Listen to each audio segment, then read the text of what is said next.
إن الحمد لله نحمده ونستعينه ونستغفره ونعوذ بالله من شرور أنفسنا ومن سيئات أعمالنا. من يهده الله فلا مضل له ومن يضلل فلا هادي له، وأشهد أن لا إله إلا الله وحده لا شريك له، وأشهد أن محمدًا عبده ورسوله. يا أيها الذين آمنوا اتقوا الله حق تقاته ولا تموتن إلا وأنتم مسلمون. يا أيها الناس اتقوا ربكم الذي خلقكم من نفس واحدة وخلق منها زوجها وبث منهما رجالا كثيرا ونساء، واتقوا الله الذي تساءلون به والأرحام إن الله كان عليكم رقيبا. يا أيها الذين آمنوا اتقوا الله وقولوا قولا سديدا يصلح لكم أعمالكم ويغفر لكم ذنوبكم، ومن يطع الله ورسوله فقد فاز فوزا عظيما. أما بعد، فإن خير الحديث كتاب الله، وخير الهدي هدي محمد صلى الله عليه وسلم، وشر الأمور محدثاتها، وكل محدثة بدعة، وكل بدعة ضلالة، وكل ضلالة في النار. أما بعد، فأعوذ بالله من الشيطان الرجيم. لقد كان لكم في رسول الله أسوة حسنة لمن كان يرجو الله واليوم الآخر وذكر الله كثيرا. وقال سبحانه: ولا يأتونك بمثل إلا جئناك بالحق وأحسن تفسيرا. وقال سبحانه: إنا أنزلنا إليك الذكر لتبين للناس ما نزل إليهم.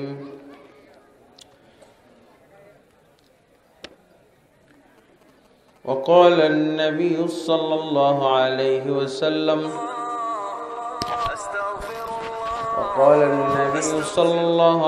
وسلم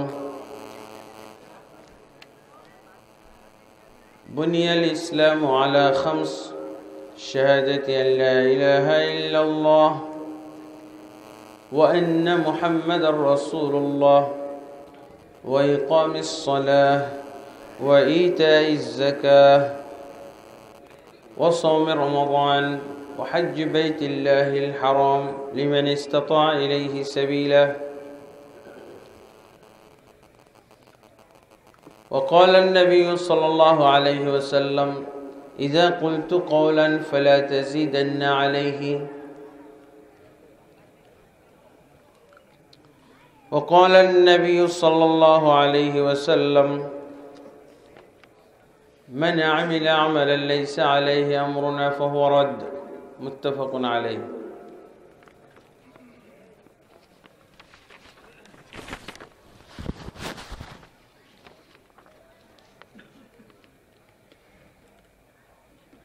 প্রবাসী ভাইদের উদ্যোগে আয়োজিত তাফসীরুল কোরআন মাহফিলের সম্মানিত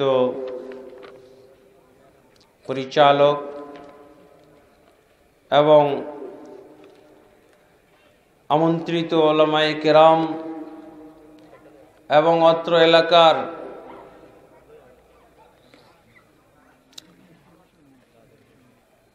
বদরপুর সহ আশপাশের বিভিন্ন এলাকা থেকে আগত উলামায়ে কেরাম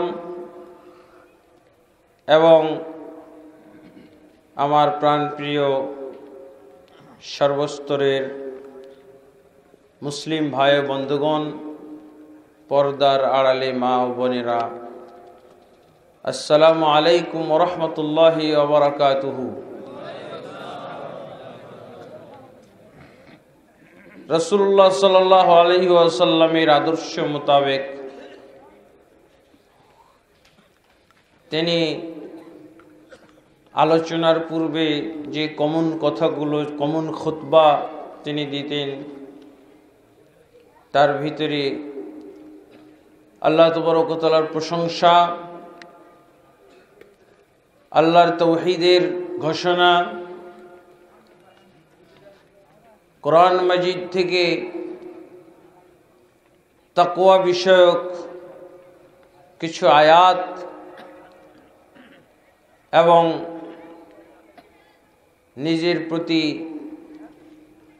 অর্থাৎ নবী সাল্লাল্লাহু আলাইহি ওয়াসাল্লামের রিসালাতের সাক্ষ্য এবং তার প্রতি সংক্ষিপ্ত দরুদ। এরপরে আমি সর্বপ্রথম কৃতজ্ঞতা প্রকাশের সাথে সাথে আল্লাহ তাবারক ওয়া তাআলার দরবারে দোয়া করি সেই প্রবাসী ভাইদের জন্যে আল্লাহ তাবারক ওয়া তাআলা যেন তাদের প্রবাস জীবন সুখের করেন, শান্তির করেন, এবং আল্লাহ তাবারক ওয়া তাআলা তাদেরকে যেন সেখানে সব ধরনের ঝামেলা মুক্ত নিরাপদে রাখেন। ঈমান এবং আমলের সাথে আল্লাহ তাবারক ওয়া তাআলা তাদেরকে যেন তাদের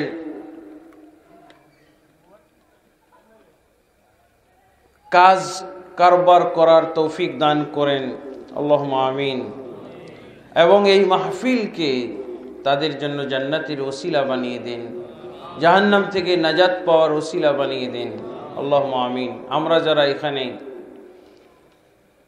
এই সুন্দর আয়োজনের সুযোগ পেয়ে একত্রিত হয়েছি, আল্লাহ তাবারক ওয়া তাআলা আমাদেরকেও এই মাহফিলের ওসিলায় কবুল করে নিন, আল্লাহুম্মা আমিন। আমাদের জন্য আল্লাহ তাবারক ওয়া তাআলা যেন জান্নাত ওয়াজিব করে দেন এবং জাহান্নাম থেকে নাজাত দান করেন। আজকে যেভাবে আমরা একত্রিত হয়েছি এভাবে জান্নাতে আমাদেরকে একত্রিত করেন, আল্লাহুম্মা আমিন। আমি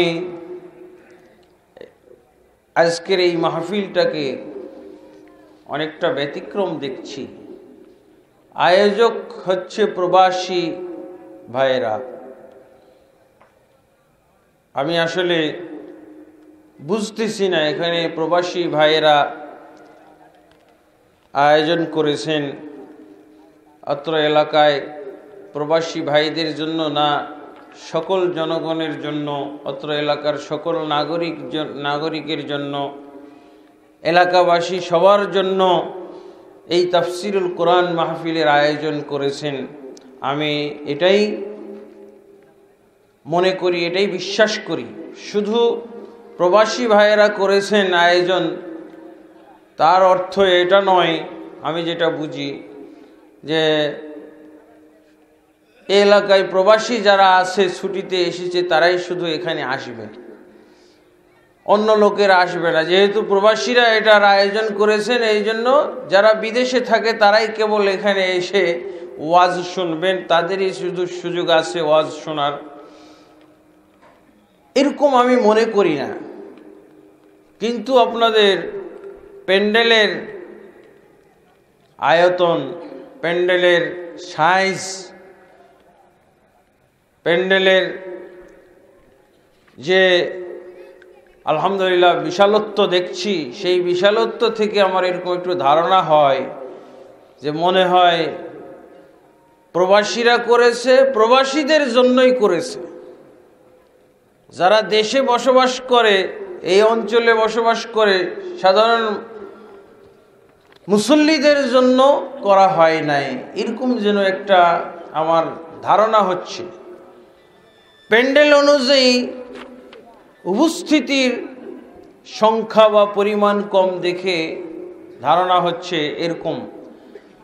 তবে আমি এটা মনে করি না যে শুধু প্রবাসীদের জন্যই করা হয়েছে, সমস্ত এলাকাবাসীদের জন্য এই মাহফিলের আয়োজন করা হয়েছে, এটাই আমার বিশ্বাস, এটাই আমার ধারণা। আলহামদুলিল্লাহ। তবে উপস্থিতি সংখ্যার আরেকটা কারণ হতে পারে, উপস্থিতি সংখ্যা কম হওয়ার আরেকটা কারণ এরকম হইতে পারে যে আমাদের দেশে যে তাফসিরুল কোরআনগুলো হয় এগুলো দেখা যায় যে বিভিন্ন দল ভিত্তিক হয়, বিভিন্ন আস্তানা ভিত্তিক হয়, বিভিন্ন দরবার ভিত্তিক হয়।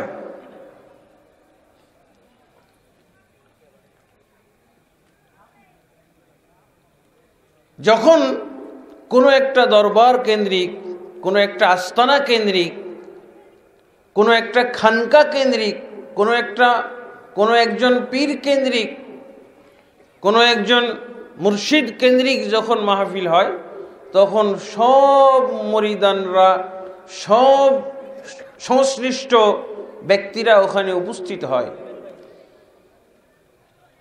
এখানে মনে হয় এরকম কোনো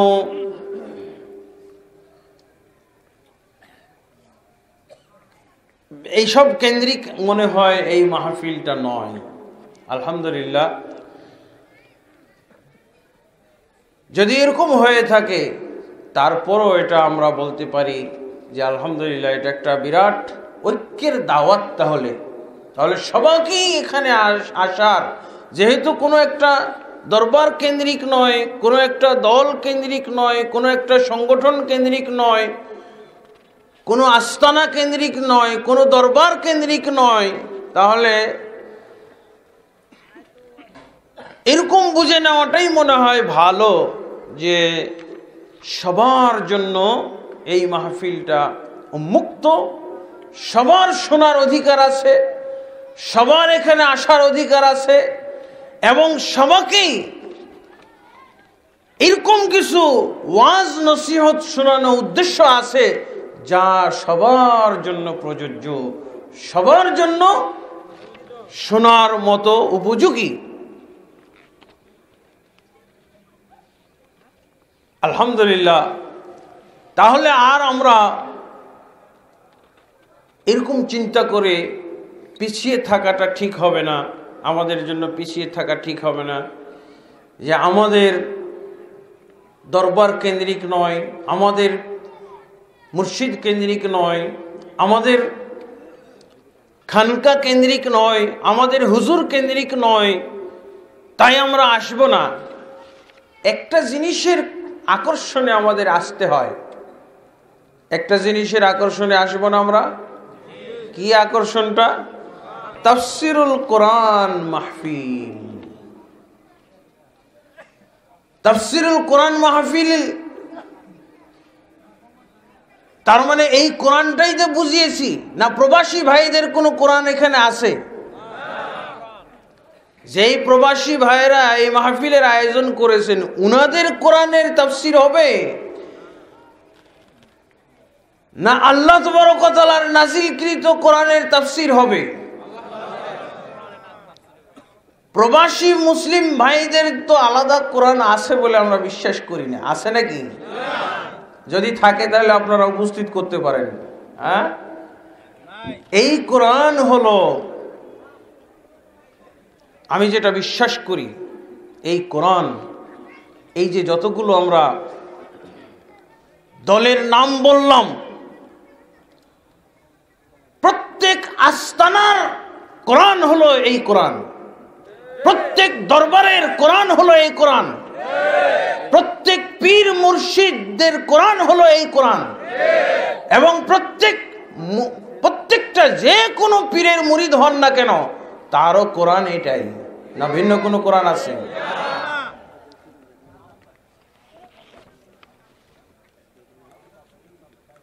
মুসলমান বলতেই তাদের কোরআন একটাই। সুন্নি মুসলমান যদি হন, শিয়া মুসলমান হলে, ইসনা আশারিয়া শিয়া হলে তাদের কথা একটু ভিন্ন আছে, তাদের কোরআনটা একটু আলাদা। কিন্তু সুন্নি মুসলমান যত আছে পৃথিবীতে, সবার কোরআন একটাই, সবার কোরআন একটা। যদি এরকম বিশ্বাস আমরা না করি, আমাদের ঈমান থাকবে? আমাদের কোরআন, সবার কোরআন একটাই। আল্লাহ যে কোরআন নাজিল করেছেন, এই কোরআন একটা, দুরকম কোন কোরআন নাই।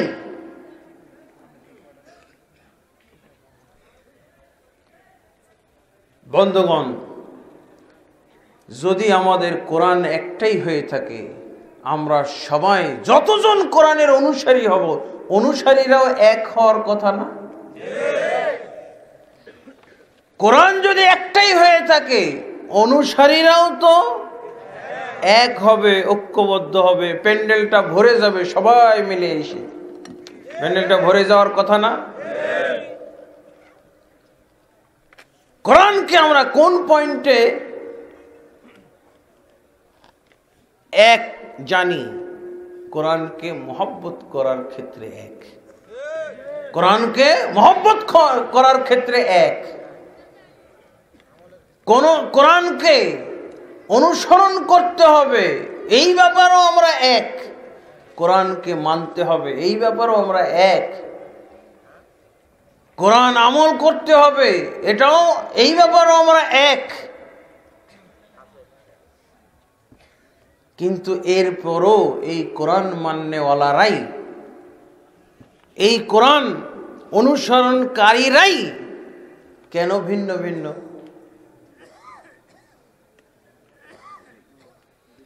আজকে এই তাফসিরুল কোরআন একই নাম দিয়ে, আজকের এই তাফসিরুল কোরআনে এত লোক কম, আর আরেকটা তাফসিরুল কোরআনে প্যান্ডেলে জায়গা দেওয়া যায় না। কেন কেন জায়গা দেওয়া যায় না?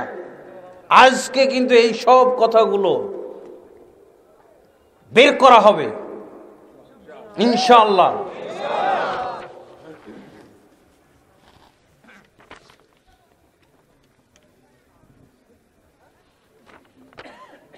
বন্ধুগণ, আপনারা একটু মনের কান দিয়ে শোনার চেষ্টা করবেন।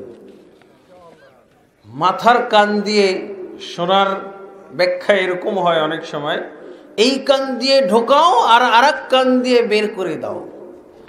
যেই কান দিয়ে শুনলে উপকৃত হওয়া যায় সেটা হলো মনের কান। মনোযোগ সহকারে শুনবেন। বন্ধুগণ, এই কোরআন তো আল্লাহর নাজিলকৃত কোরআন। আমাদের মাবুদ কয়জন? একজন। আমরা সবাই কার ইবাদত করি? আল্লাহর।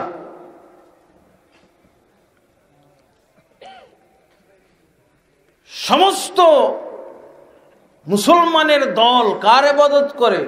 আল্লাহর ইবাদত করে। মাবুদ এক, কিন্তু আব্দ, আবেদ, ইবাদতকারীরা কি এক? একই মাবুদের ইবাদত করি। তাহলে একই মাবুদের যদি ইবাদত করে থাকি, তাহলে আমরাও এক হয়ে যাওয়ার কথা না? মাবুদ এক, তো আবেদ ইবাদতকারী এক নয় কেন? বিভিন্ন না? এমনকি ইবাদতকারীরাই এক মাবুদের ইবাদতকারী, কিন্তু আমরা পরস্পরে আবার বিচ্ছিন্ন, মতভেদ, দলে দলে বিভক্ত। এগুলোর কিছু কোরআন কেন্দ্রিক আমাদের তথ্য জানা উচিত। বন্ধুগণ, আমি আপনাদের সামনে এই ব্যাপারে কিছু কথা, এই ব্যাপারে কিছু আমার বক্তব্য আপনাদের সামনে তুলে ধরব ইনশাআল্লাহ। সূরা আহজাবের 21 নম্বর আয়াতটি আমি তিলাওয়াত করেছিলাম। লাকাদ কানা লাকুম ফি রাসূলিল্লাহি উসওয়াতুন হাসানাহ লিমান কানা ইয়ারজুল্লাহা ওয়াল ইয়াওমাল আখির ওয়া যাকারাল্লাহা কাসীরা। আল্লাহ বলছেন, নিশ্চয়ই তোমাদের জন্য রাসূলের ভিতরে রয়েছে উত্তম আদর্শ, উত্তম নমুনা। লিমান কানা ইয়ারজুল্লাহ, যে ব্যক্তি আল্লাহকে চায়, ওয়াল ইয়াউমাল আখিরা, এবং যে ব্যক্তি পরকালকে চায়, ওয়া যাকারাল্লাহা কাসীরা, এবং আল্লাহকে বেশি বেশি স্মরণ করে। এই তিনটা কাজ যারা করে, আল্লাহকে চায়, আল্লাহর মুরিদ। মুরিদ অর্থ কি জানেন? মুরিদ অর্থ হলো প্রত্যাশী, যে চায়। আরাদা ইউরিদু মুরিদুন, মুরিদ মানে যে প্রত্যাশা করে, যে প্রত্যাশী। তা আল্লাহ বলছে যে আল্লাহর মুরিদ। লিমান কানা ইয়ারজুল্লাহ, যে ব্যক্তি আল্লাহর মুরিদ, আল্লাহকে প্রত্যাশী, আল্লাহকে চায়।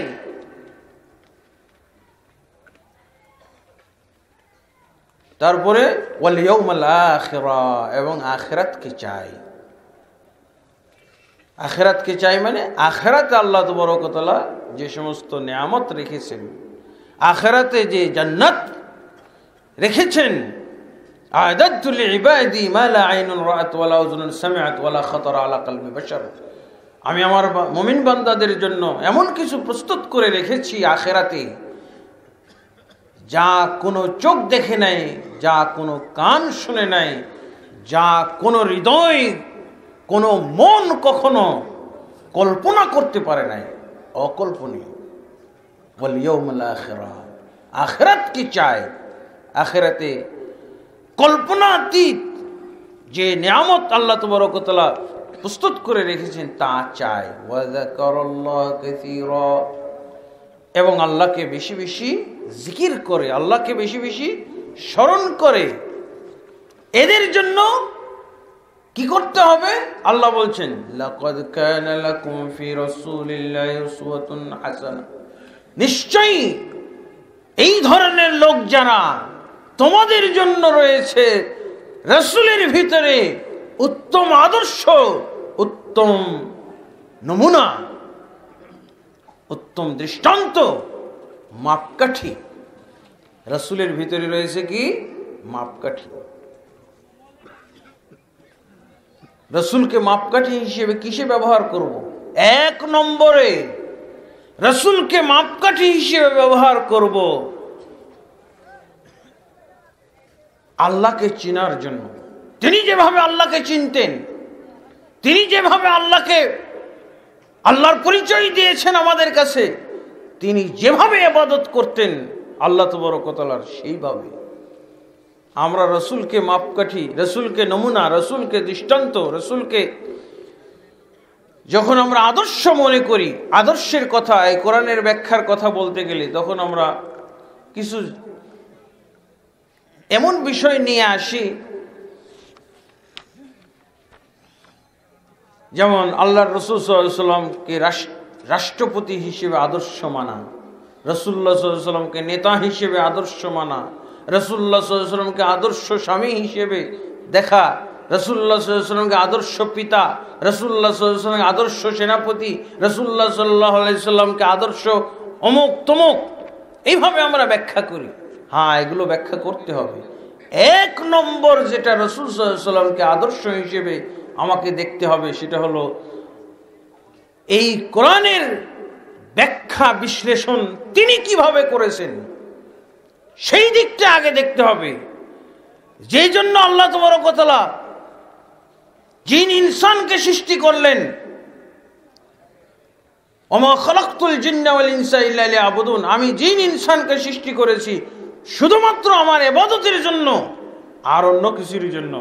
এই ইবাদতে রাসূলুল্লাহ সাল্লাল্লাহু আলাইহি ওয়াসাল্লামকে আদর্শ দেখতে হবে। কোরআন বিশ্লেষণ, কোরআন ব্যাখ্যা বিশ্লেষণ করার ক্ষেত্রে, কোরআনের তাফসীর করার ক্ষেত্রে রাসূলুল্লাহ সাল্লাল্লাহু আলাইহি ওয়াসাল্লামকে আদর্শ মানতে হবে, আদর্শ দেখতে হবে। কারণ এই কোরআন থেকেই আমার সবকিছু।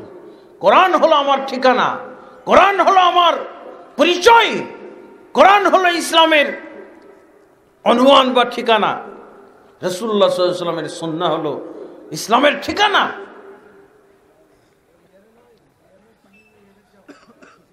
এক নম্বরে আমাদেরকে এইটা এখনই আমাদের কাছে স্পষ্ট হবে যে কেন এই তাফসীরুল কোরআন মাহফিলে লোক কম আর কেন অন্য তাফসীরুল মাহফিলে লোক বেশি।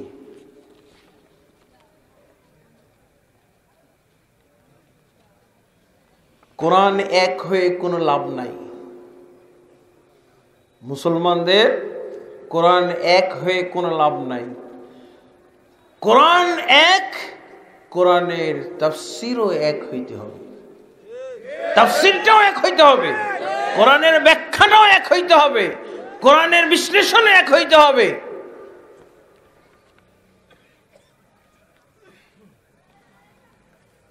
সাহাবায়ে কেরাম রাসূলুল্লাহ সাল্লাল্লাহু আলাইহি ওয়াসাল্লামের কাছ থেকে কোরআন শিখতেন।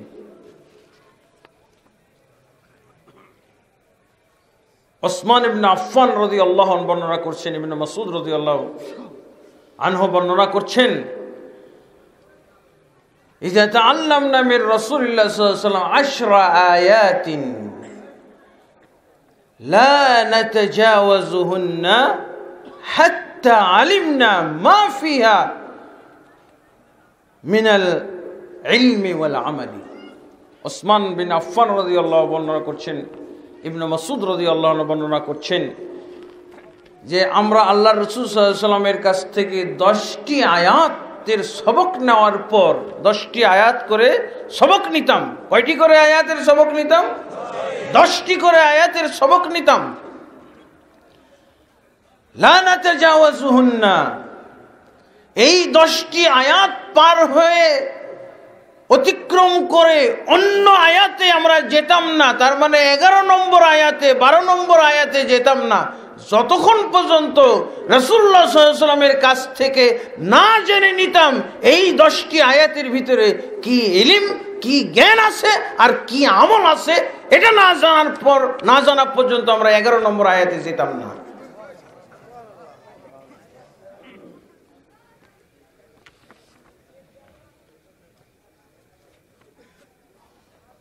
এরপরে ইবনে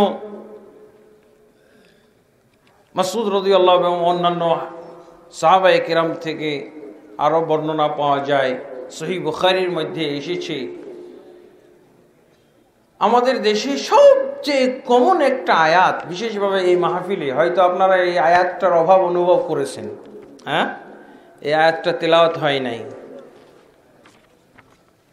ইন্নাল্লাহা ওয়া মালাইকাতাহু ইউসাল্লুনা আলান নবী ইয়া আইয়ুহাল্লাযীনা আমানু সাল্লু আলাইহি ওয়া সাল্লিমু তাসলিমা।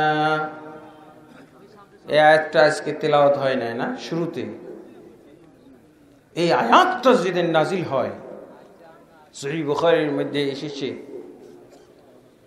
সাহাবায়ে কেরাম এই আয়াতকে নিয়ে বিপাকে পড়ে গেলেন। এই আয়াত আমল করবেন কি করে বুঝতেছেন না। কারা বুঝতেছেন না? ওনারা কি আরবি কম জানতেন তাই বুঝতেছেন না?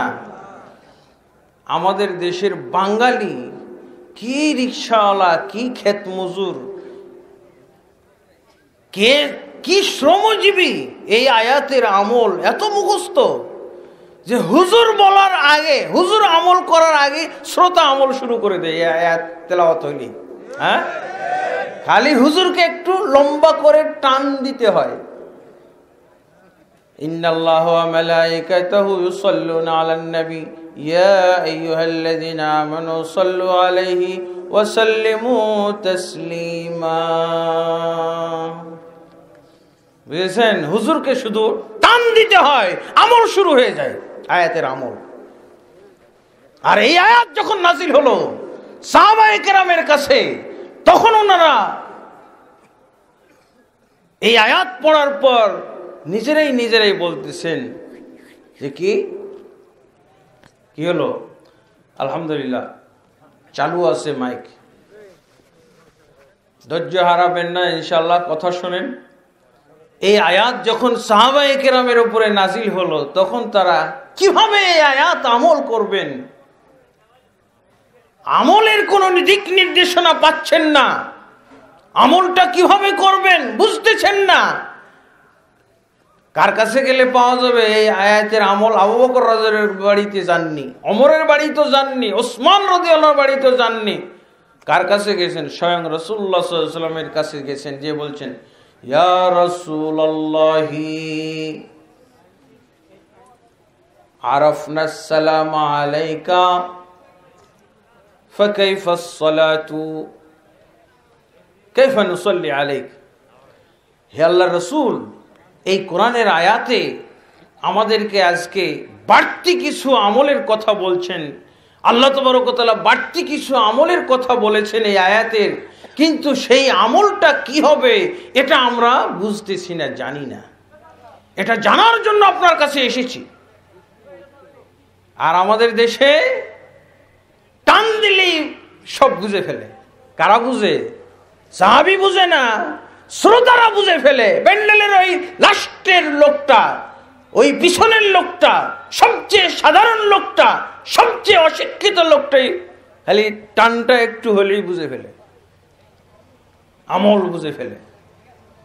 ইন্নাল্লাহা ওয়া মালাইকাতাহু, নিশ্চয় আল্লাহ এবং তার ফেরেশতাকুল, ইউসাল্লুনা আলান নবী, নবী সাল্লাল্লাহু আলাইহি সাল্লামের প্রতি সালাত পড়েন। আমরা যেটাকে ফার্সি ভাষায়, উর্দু ভাষায়, বাংলা ভাষায় বলি দুরুদ পড়েন।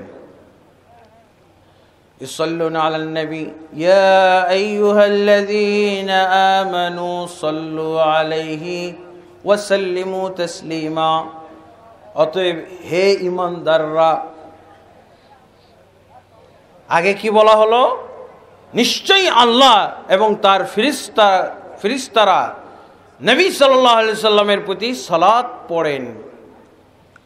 অতএব হে ঈমানদাররা, তোমরা তার প্রতি সালাত পড়ো, ওয়াসাল্লিমু, এবং সালাম প্রেরণ করো, তাকে সালাম দাও, তাসলিমা, যথাযথভাবে। এই আয়াতটা সবচেয়ে বাঙালির কাছে সবচেয়ে সহজ আয়াত, সাহাবীর কাছে কঠিন আয়াত। আল্লাহ রসুলের কাছে যে বলছি ইয়া রাসূলুল্লাহি, এই আয়াতের ভিতরে আমাদেরকে সালাম দিতে বলা হয়েছে আপনাকে। আবার দেখা যাচ্ছে আরেকটা আমল, সালাত পড়তে বলা হয়েছে আপনার প্রতি, দুরুদও পড়তে বলা হয়েছে আপনার প্রতি।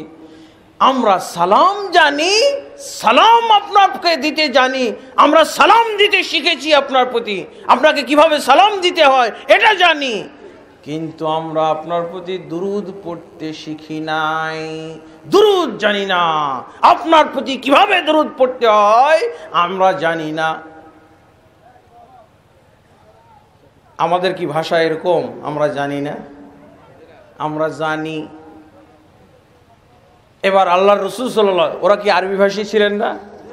আরবি ভাষী ছিলেন, কিন্তু সালাত আলান নবী, সালাত শব্দের আরবিতে অনেক অর্থ বুঝায়। সালাত অর্থ, আপনি একটা আঁকা বাঁকা লাঠি, একটা লাকড়ি আপনি পেয়েছেন, এই লাকড়িটা সোজা করে দিলে সালাত আদায় হয়ে গেল, আরবি ভাষায়, বুঝেছেন কি? এর অর্থ হলো সাল্লাইতুল উদা, আমি লাকড়িটি প্রতি সালাত পড়েছি। লাকড়িটিকে সালাত পড়েছি মানে লাকড়িটিকে আমি সোজা করেছি।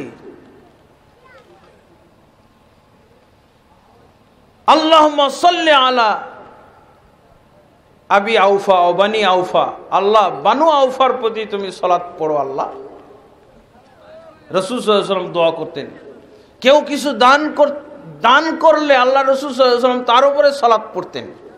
কেউ কিছু যদি দান নিয়ে আসতেন, আল্লাহুম্মা সাল্লি আলাইহি ওয়া বারিক আলাইহি, আল্লাহ এই লোকটার প্রতি তুমি সালাত পড়ো, আল্লাহ তার উপরে তুমি বরকত দান করো। এর অর্থ কি? দোয়া করা, রহমত করা, অনেক অর্থ। আরবি ভাষী, তো এই সাহাবীরা আরবি ভাষী, এতগুলো অর্থর কোনটা নিবে এটার সমাধান দেওয়ার তাদের কোনো ক্ষমতা আছে? কার ক্ষমতা আছে? যিনি কোরআন নাজিল করেছেন, এই 10 রকম অর্থের ভিতরে কোন অর্থটা ওই কোরআন নাজিলকারীর উদ্দেশ্য, এটা কে জানবে? আবু বকর রাদিয়াল্লাহু জানবে? ওমর জানবে? ওসমান রাদিয়াল্লাহু জানবেন? এটা কে জানবে? কোন সাহাবী জানবে না। কোন সাহাবী জানবে না। এটা জানবে কেবলমাত্র রাসূলুল্লাহ সাল্লাল্লাহু আলাইহি ওয়াসাল্লাম। এই জন্য সাহাবায়ে কেরাম যে বলছেন, ধর্ণা দিচ্ছেন, আরাফনাস সালামা আলাইকা ওয়া কাইফা নুসাল্লি আলাইকা আও কাইফাস সালাতু আলাইকা। হে আল্লাহর রাসূল, আপনার প্রতি আমরা সালাম প্রেরণ শিখেছি, কিন্তু সালাত প্রেরণ শিখি নাই। সালাতের ওদের 10টা 12টা অর্থ জানা আছে। তারা কেন রাসূলুল্লাহ সাল্লাল্লাহু আলাইহি ওয়াসাল্লামের শরণাপন্ন হলেন? এই 10টা 12টা অর্থের মধ্যে কোরআন নাজিলকারী মহান রব্বুল আলামিনের উদ্দেশ্য কোনটি অর্থ, এটা জানার জন্য কেবলমাত্র রাসূলুল্লাহ সাল্লাল্লাহু আলাইহি ওয়াসাল্লামের কাছে যেতে হবে, আবু বকরকে যেতে হবে, উসমান রাদিয়াল্লাহুকে যেতে হবে, সবাইকে যেতে হবে। তাই তো উসমান রাদিয়াল্লাহু বর্ণনা করছেন, আল্লাহ রাসূলের কাছ থেকে আমরা কোরআনের সবক নিতাম। আরবি ভাষায় তাদের কোনো সমস্যা ছিল?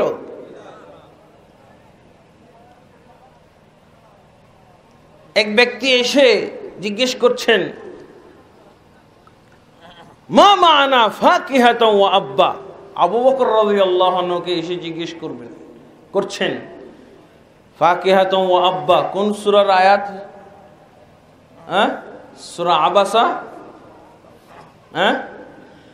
ফাকিহাতান ওয়া আব্বা, আবু বকর রাদিয়াল্লাহু আনহু জিজ্ঞেস করছেন এক সাহাবী বা তাবী, ফাকিহাতুন ওয়া আব্বা এটার অর্থ বলুন। ফাকিহা মানে তো ফল, আব্বা মানে কি হবে? আবু বকর রাদিয়াল্লাহু আনহুর জানা নাই। তারপরও উনি চেষ্টা করা শুরু করেছেন। আব্বা শব্দ, ফাকিহাতুন ওয়া আব্বা এর অর্থ বলার চেষ্টা শুরু করে। চেষ্টা করাটা কি খামখেয়ালি নাকি, অযৌক্তিক নাকি? আরবির পণ্ডিত, আরবি ভাষী তারা, আল্লাহ রাসূল সাল্লাল্লাহু আলাইহি সাল্লামের সবচেয়ে ঘনিষ্ঠ ব্যক্তি আবু বকর, উনি যদি চেষ্টা করেন অর্থ বলার, তাহলে কি এত বড় খামখেয়ালি হয়ে যাবে নাকি? আবু বকর রাদিয়াল্লাহু আনহু কিন্তু আল্লাহর রাসূল সাল্লাল্লাহু আলাইহি ওয়াসাল্লাম থেকে ফাকিহাতান ওয়া আব্বা এই আয়াতটার তাফসীর শোনেননি, শিখেননি, কিন্তু উনি বলতে চেষ্টা করলেন, বলার জন্য চিন্তা ভাবনা করতেছেন। আল্লাহু আকবার। এই চিন্তা ভাবনা কেন জাগলো আবু বকরের মাথায়? এই জন্য আবু বকর রাদিয়াল্লাহু আনহু নিজেকে ভৎসনা করা শুরু করলেন, নিজেকে বকাবকি শুরু করলেন।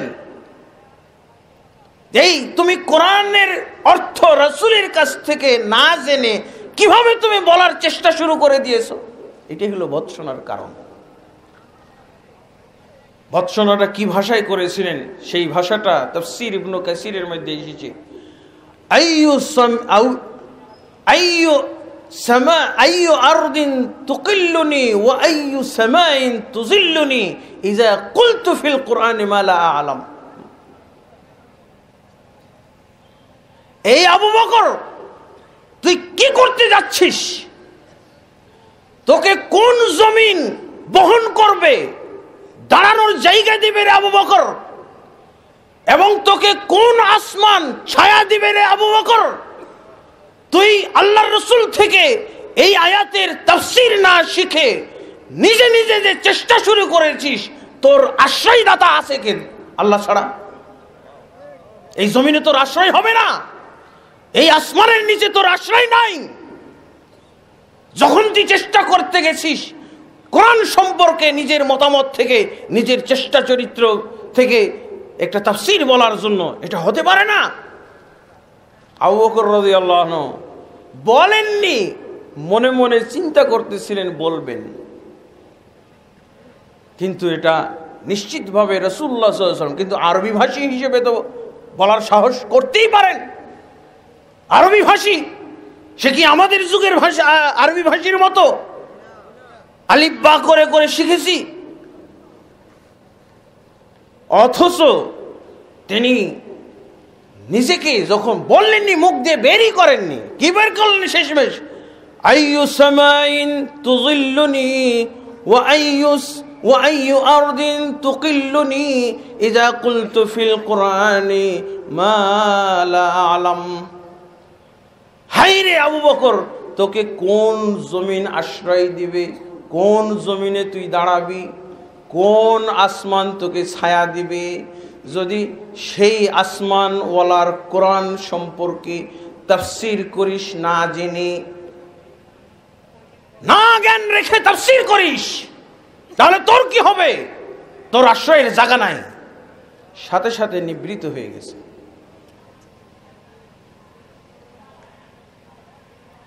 কারণ সুনান তিরমিজির মধ্যে একটি হাদিস এসেছে, মান ক্বালা ফিল কুরআনি বিরাইহি ফাআসাবা ফাকাদ আখতা। যে ব্যক্তি কোরআন সম্পর্কে, কোরআনের ব্যাপারে বলবে নিজের মতামত থেকে, নিজের চিন্তা ফিকির দিয়ে, যে ব্যক্তি কোরআন সম্পর্কে বলবে, কোরআনের অর্থ করবে, কোরআনের তাফসীর করবে, ফাআসাবা, তাফসীরটা ঘটনাক্রমে, ভাগ্যক্রমে সঠিক হয়েছে, রাসূলুল্লাহ সাল্লাল্লাহু আলাইহি ওয়াসাল্লাম বলছেন, তাও বেঠিক। সঠিক বললেও বেঠিক, জেনে বুঝে করতে হবে। অনুমানের উপরে কোরআনের তাফসীর করা যাবে না, অনুমানের উপরে কোরআনের তাফসীর করা যাবে না। নিজের খেয়াল খুশি মোতাবেক তাফসীর করা যাবে না, নিজের ইচ্ছা মোতাবেক তাফসীর করা যাবে না। আপনারা আমাকে মাফ করবেন যদি আমার কোনো কথায় আপনাদের অন্তরে আঘাত আসে, তবে এটা জানবেন যে আমি আল্লাহর ওয়াস্তে, আল্লাহর পক্ষে কথা বলেছি, কোরআনের পক্ষে যথাযথ অবস্থান গ্রহণ করে কথা বলেছি, রাসূলের পক্ষে যথাযথভাবে অবস্থান গ্রহণ করে কথা বলেছি। এতে যদি কারো অন্তরে আঘাত লাগে, লাগুক, এর জন্য আমি আল্লাহ তাবারক ওয়া তাআলার কাছে ক্ষমা প্রার্থী, এবং আমি দোয়া করি আল্লাহ তাবারক ওয়া তাআলা এই অন্তরগুলোকে যেন কোরআনের আলোয় আলোকিত করে দেন, রোশনি করে দেন। আল্লাহুম্মা আমিন। বন্ধুগণ, আজকের প্যান্ডেলে তাফসীরুল কোরআন মাহফিল হচ্ছে, লোক কম, এই জন্য আমার এই কথাগুলো আসছে।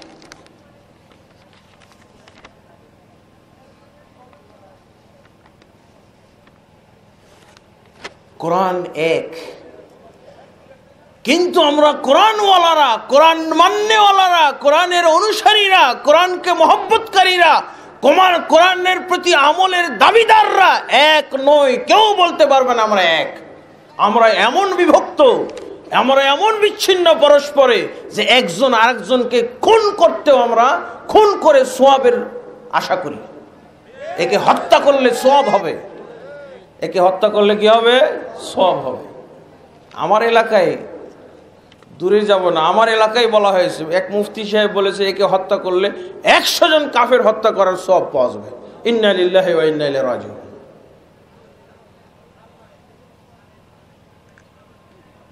কে বললো এটা? কেন বললো?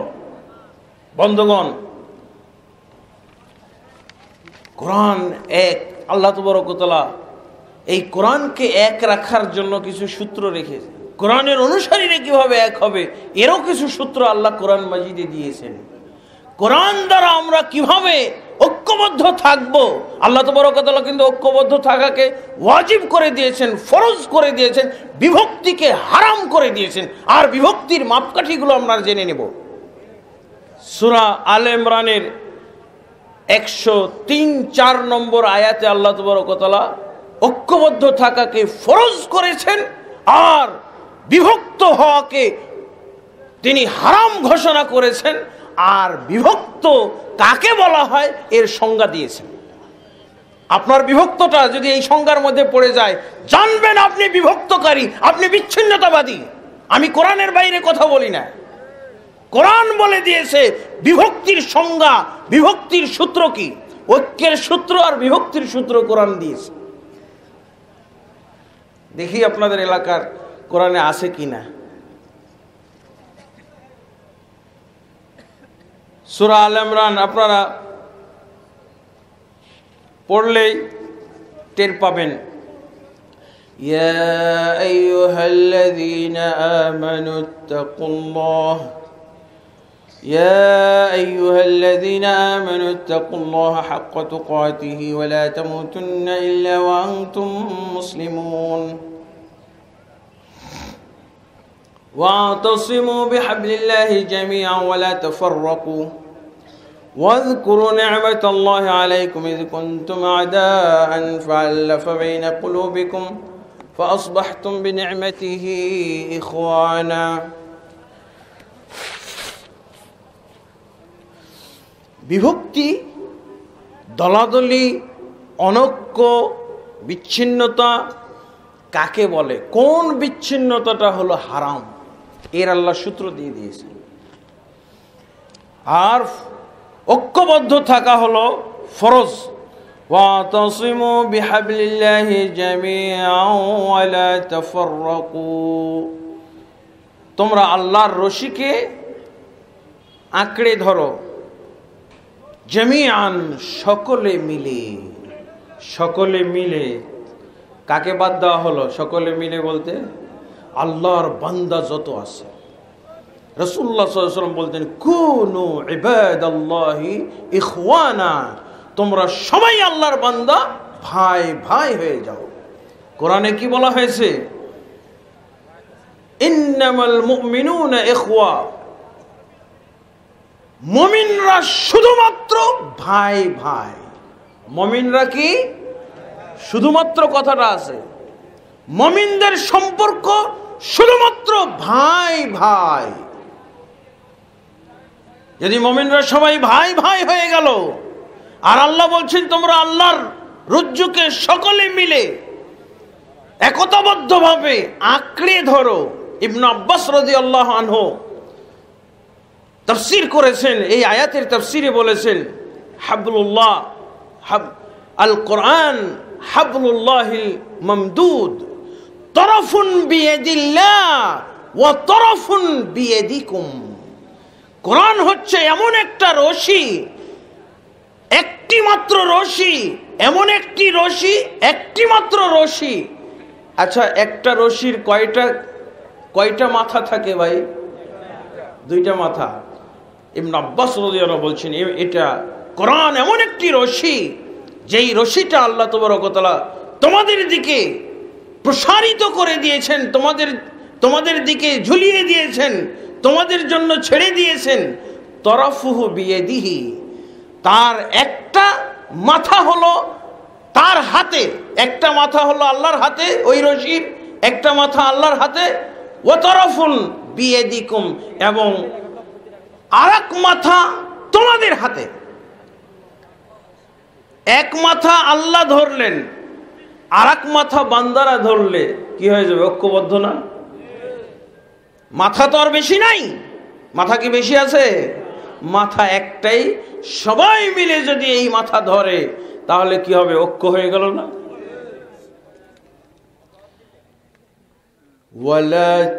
তাহলে ওয়াতাসিমু, এটা ফেল আমরের সিগা। আল আমরু লিল উজুব, আমরের অনেক অর্থ আছে। এক নম্বর প্রধান অর্থ হলো আল উজুব ওয়াল ফরদ।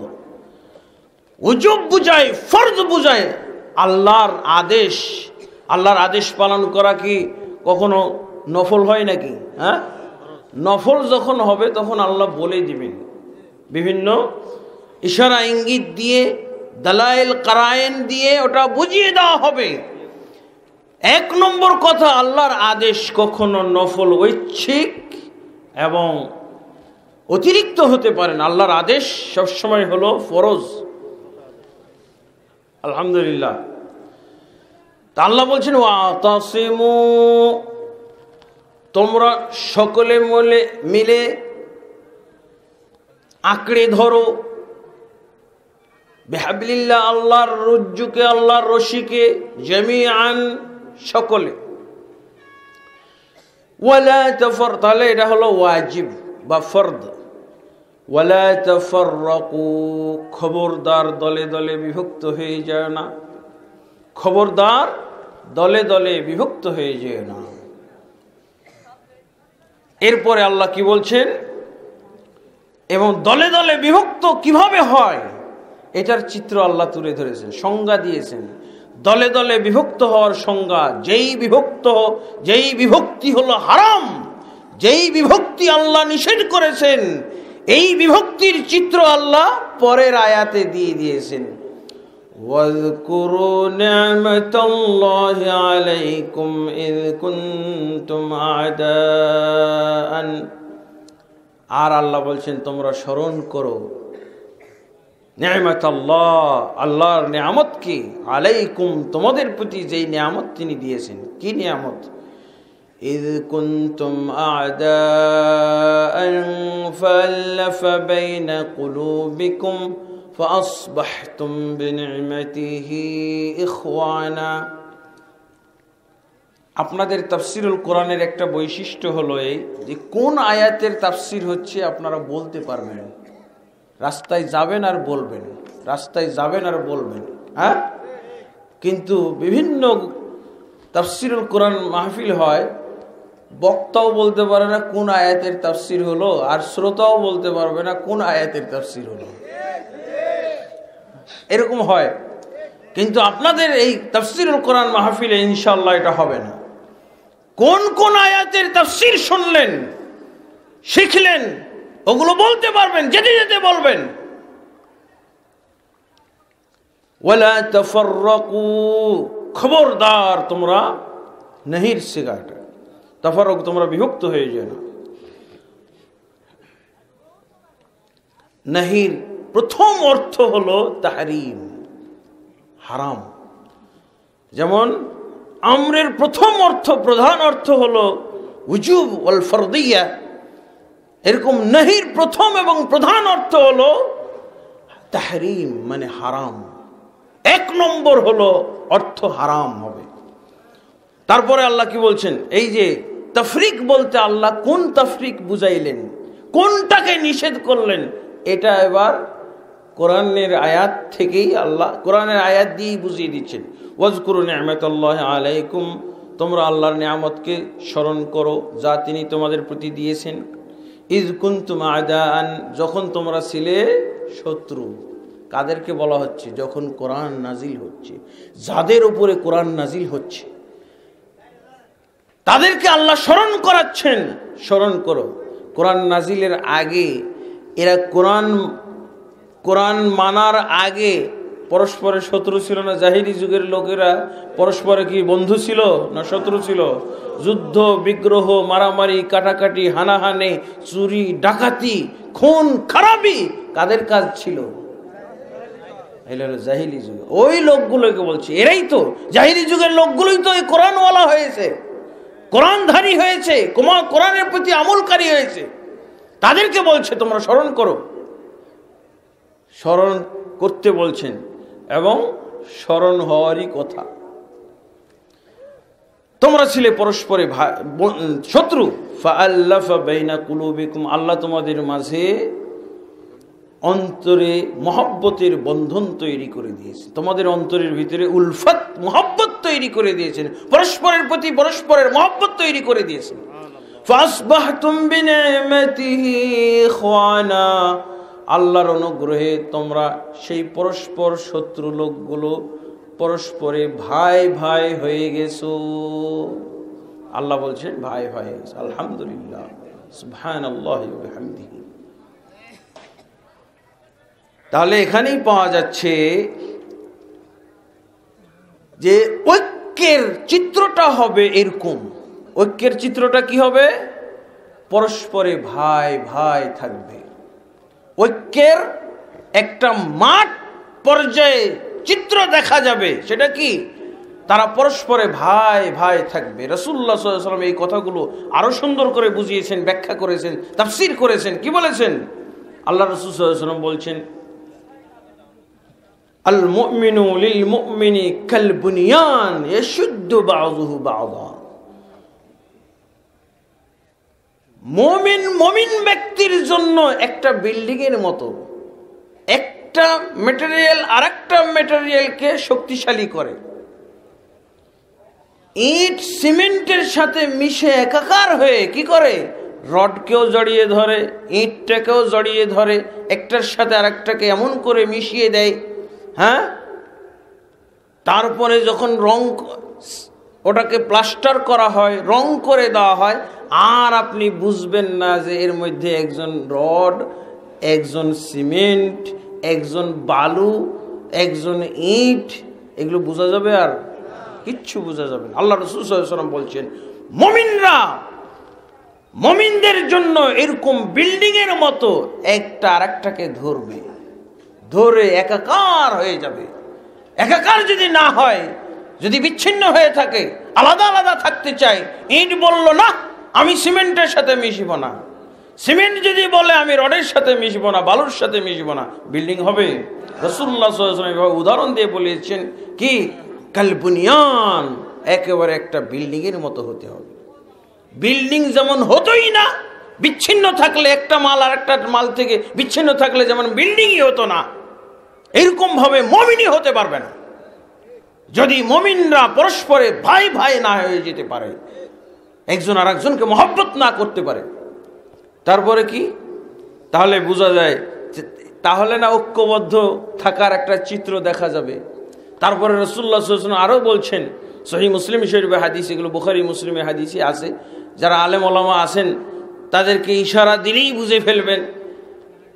মাসালুল মুমিনিনা ফি তাওয়াদ্দিহিম ওয়া তাআতুফিহিম ওয়া তারাহুমিহিম কামাসালি জাসাদিন ওয়াহিদিন ইযা ইশতাকা মিনহু উযওয়ুন তাদাআ লাহু সাইরুল জাসাদি বিস-সাহরি ওয়াল হুম্মা। রাসূলুল্লাহ সাল্লাল্লাহু আলাইহি ওয়াসাল্লাম বলছেন, মুমিনদের ঐক্যবদ্ধ থাকার চিত্র হলো এরকম, তারা একজন আরেকজনকে মহব্বত করবে, একজন আরেকজন প্রতি সৌহার্দ্য মমতা দেখাবে, একজন আরেকজন প্রতি মমতা পরায়ণ হবে, সৌহার্দ্য পরায়ণ হবে, মহব্বত পরায়ণ হবে। একটা বডির মতো। আর একটা উদাহরণ দিচ্ছেন, এক বডির মতো। বলেন তো, আপনার দুই হাতের মধ্যে কোন হাত বেশি প্রিয়? হ্যাঁ, কোন হাতটা আপনি কাটতে দিবেন? বলেন যে এটা হাত আমার অত পছন্দ না, বাম হাতটা এটা কেটে নিলে কোনো সমস্যা নেই। কোন আঙ্গুলটা আপনার কাছে কম প্রিয়? কোন অঙ্গটা আপনার কাছে কম প্রিয়? সবগুলো। রাসূলুল্লাহ সাল্লাল্লাহু আলাইহি ওয়াসাল্লাম বলছেন, মুমিনরা পরস্পরে এমন মিল মহব্বতে থাকবে ঠিক একটা বডির যেন অঙ্গ তারা। ইযা ইশতাকা মিনহু উযওয়ুন, একটা বডির যখন কোনো একটা অঙ্গ, ধরেন এই যে পায়ের নিচে কনিষ্ঠ আঙ্গুল, ছোট আঙ্গুল যেটা, এইটাতে যদি পিঁপড়াই কামড় দেয়, একটা কাঁটা ফুটে, গোটা শরীর টের পায় না? তাদাআলাহু, আল্লাহ রাসূল সাল্লাল্লাহু আলাইহি ওয়াসাল্লাম বলছেন, গোটা শরীরের অঙ্গ প্রত্যঙ্গ গুলো সাড়া দেয়। কাকে? ওই কনিষ্ঠ পায়ের নিচে কনিষ্ঠ আঙ্গুলকে সাড়া দেয়। তুই ব্যথা পেয়েছিস, আমরাও তো ব্যথা পাচ্ছি, তোর কারণে আমরাও ব্যথিত।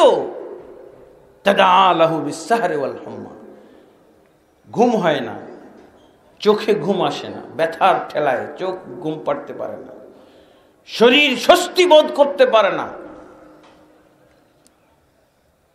জ্বর এসে যায়। কোথায় জ্বর আসে? ওই আঙ্গুলে জ্বর আসে। কোন জায়গায় জ্বর আসে? থার্মোমিটার কোথায় লাগান? আঙ্গুলে। কোন জায়গায় লাগায়? জিহ্বাতে লাগায়, বগলে লাগায়। মানে ওই কনিষ্ঠ আঙ্গুলের জ্বর প্রভাবে কোনো এমন এক জায়গা খালি নাই যেখানে জ্বর ঢুকে নেই, সব জায়গায় জ্বর। আল্লাহ রাসূল সাল্লাল্লাহু আলাইহি ওয়াসাল্লাম বলছেন, মুমিনদের ঐক্যবদ্ধ থাকার চিত্রটা হলো এরকম। আল্লাহু আকবার। রাসূল আল্লাহ তাবারক ওয়া তাআলা বলছেন, তোমরা সকলেই মিলে আল্লাহর কোরআনকে আঁকড়ে ধরো।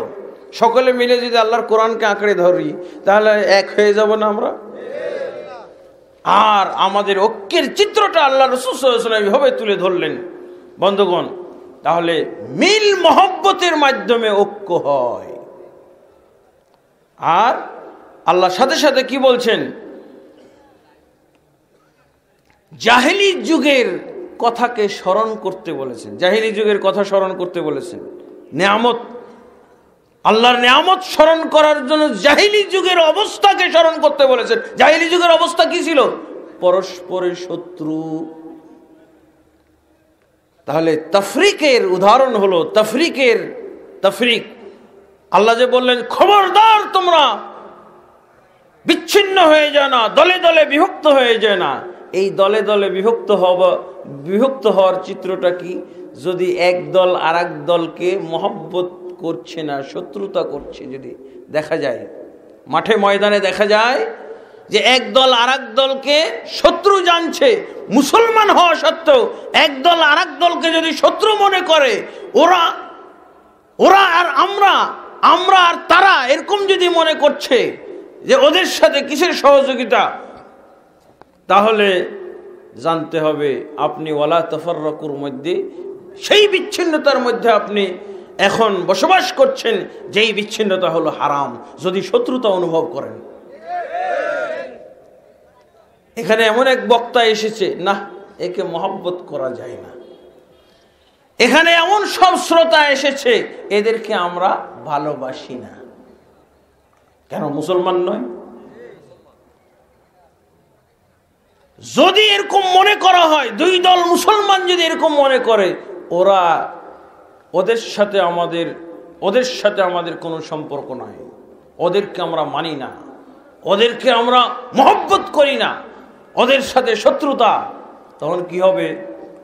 এই আয়াতের অন্তর্ভুক্ত হয়েছে, ওয়ালা তাফাররাকু কুনতুম আ'দাআন, তোমরা হয়ে গেছো পরস্পর শত্রু। এখন যেন আমাদের ক্ষেত্রে এই আয়াতটা এরকম ভাবে নেই। আমরা যেভাবে আয়াত আমল করছি, এই আয়াতটা কিন্তু ওরকম অন্য একটু। কোরআনে এরকম আছে, কিন্তু আমরা যে আয়াত এখন মুসলমানরা আমল করছি সেটা কি?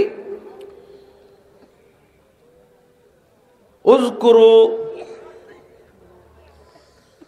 গাদাবাল্লাহি আলাইকুম আও নি'মাতাল্লাহি আলাইকুম ইয কুনতুম ইখওয়ানান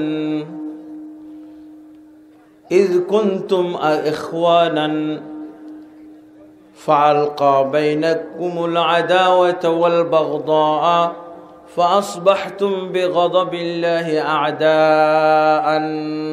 আমাদের ক্ষেত্রে এই আয়াতটা নাউজুবিল্লাহ এরকম হচ্ছে, তোমরা আল্লাহর নিয়ামতকে স্মরণ করো, তোমরা ছিলে পরস্পরে ভাই ভাই। অতঃপর আল্লাহ তাবারক ওয়া তাআলা তোমাদের মুমিনদের অন্তরে অন্তরে আল্লাহ দ্বন্দ্ব দিয়ে দিলেন, অন্তরে অন্তরে কলহ দিয়ে দিলেন।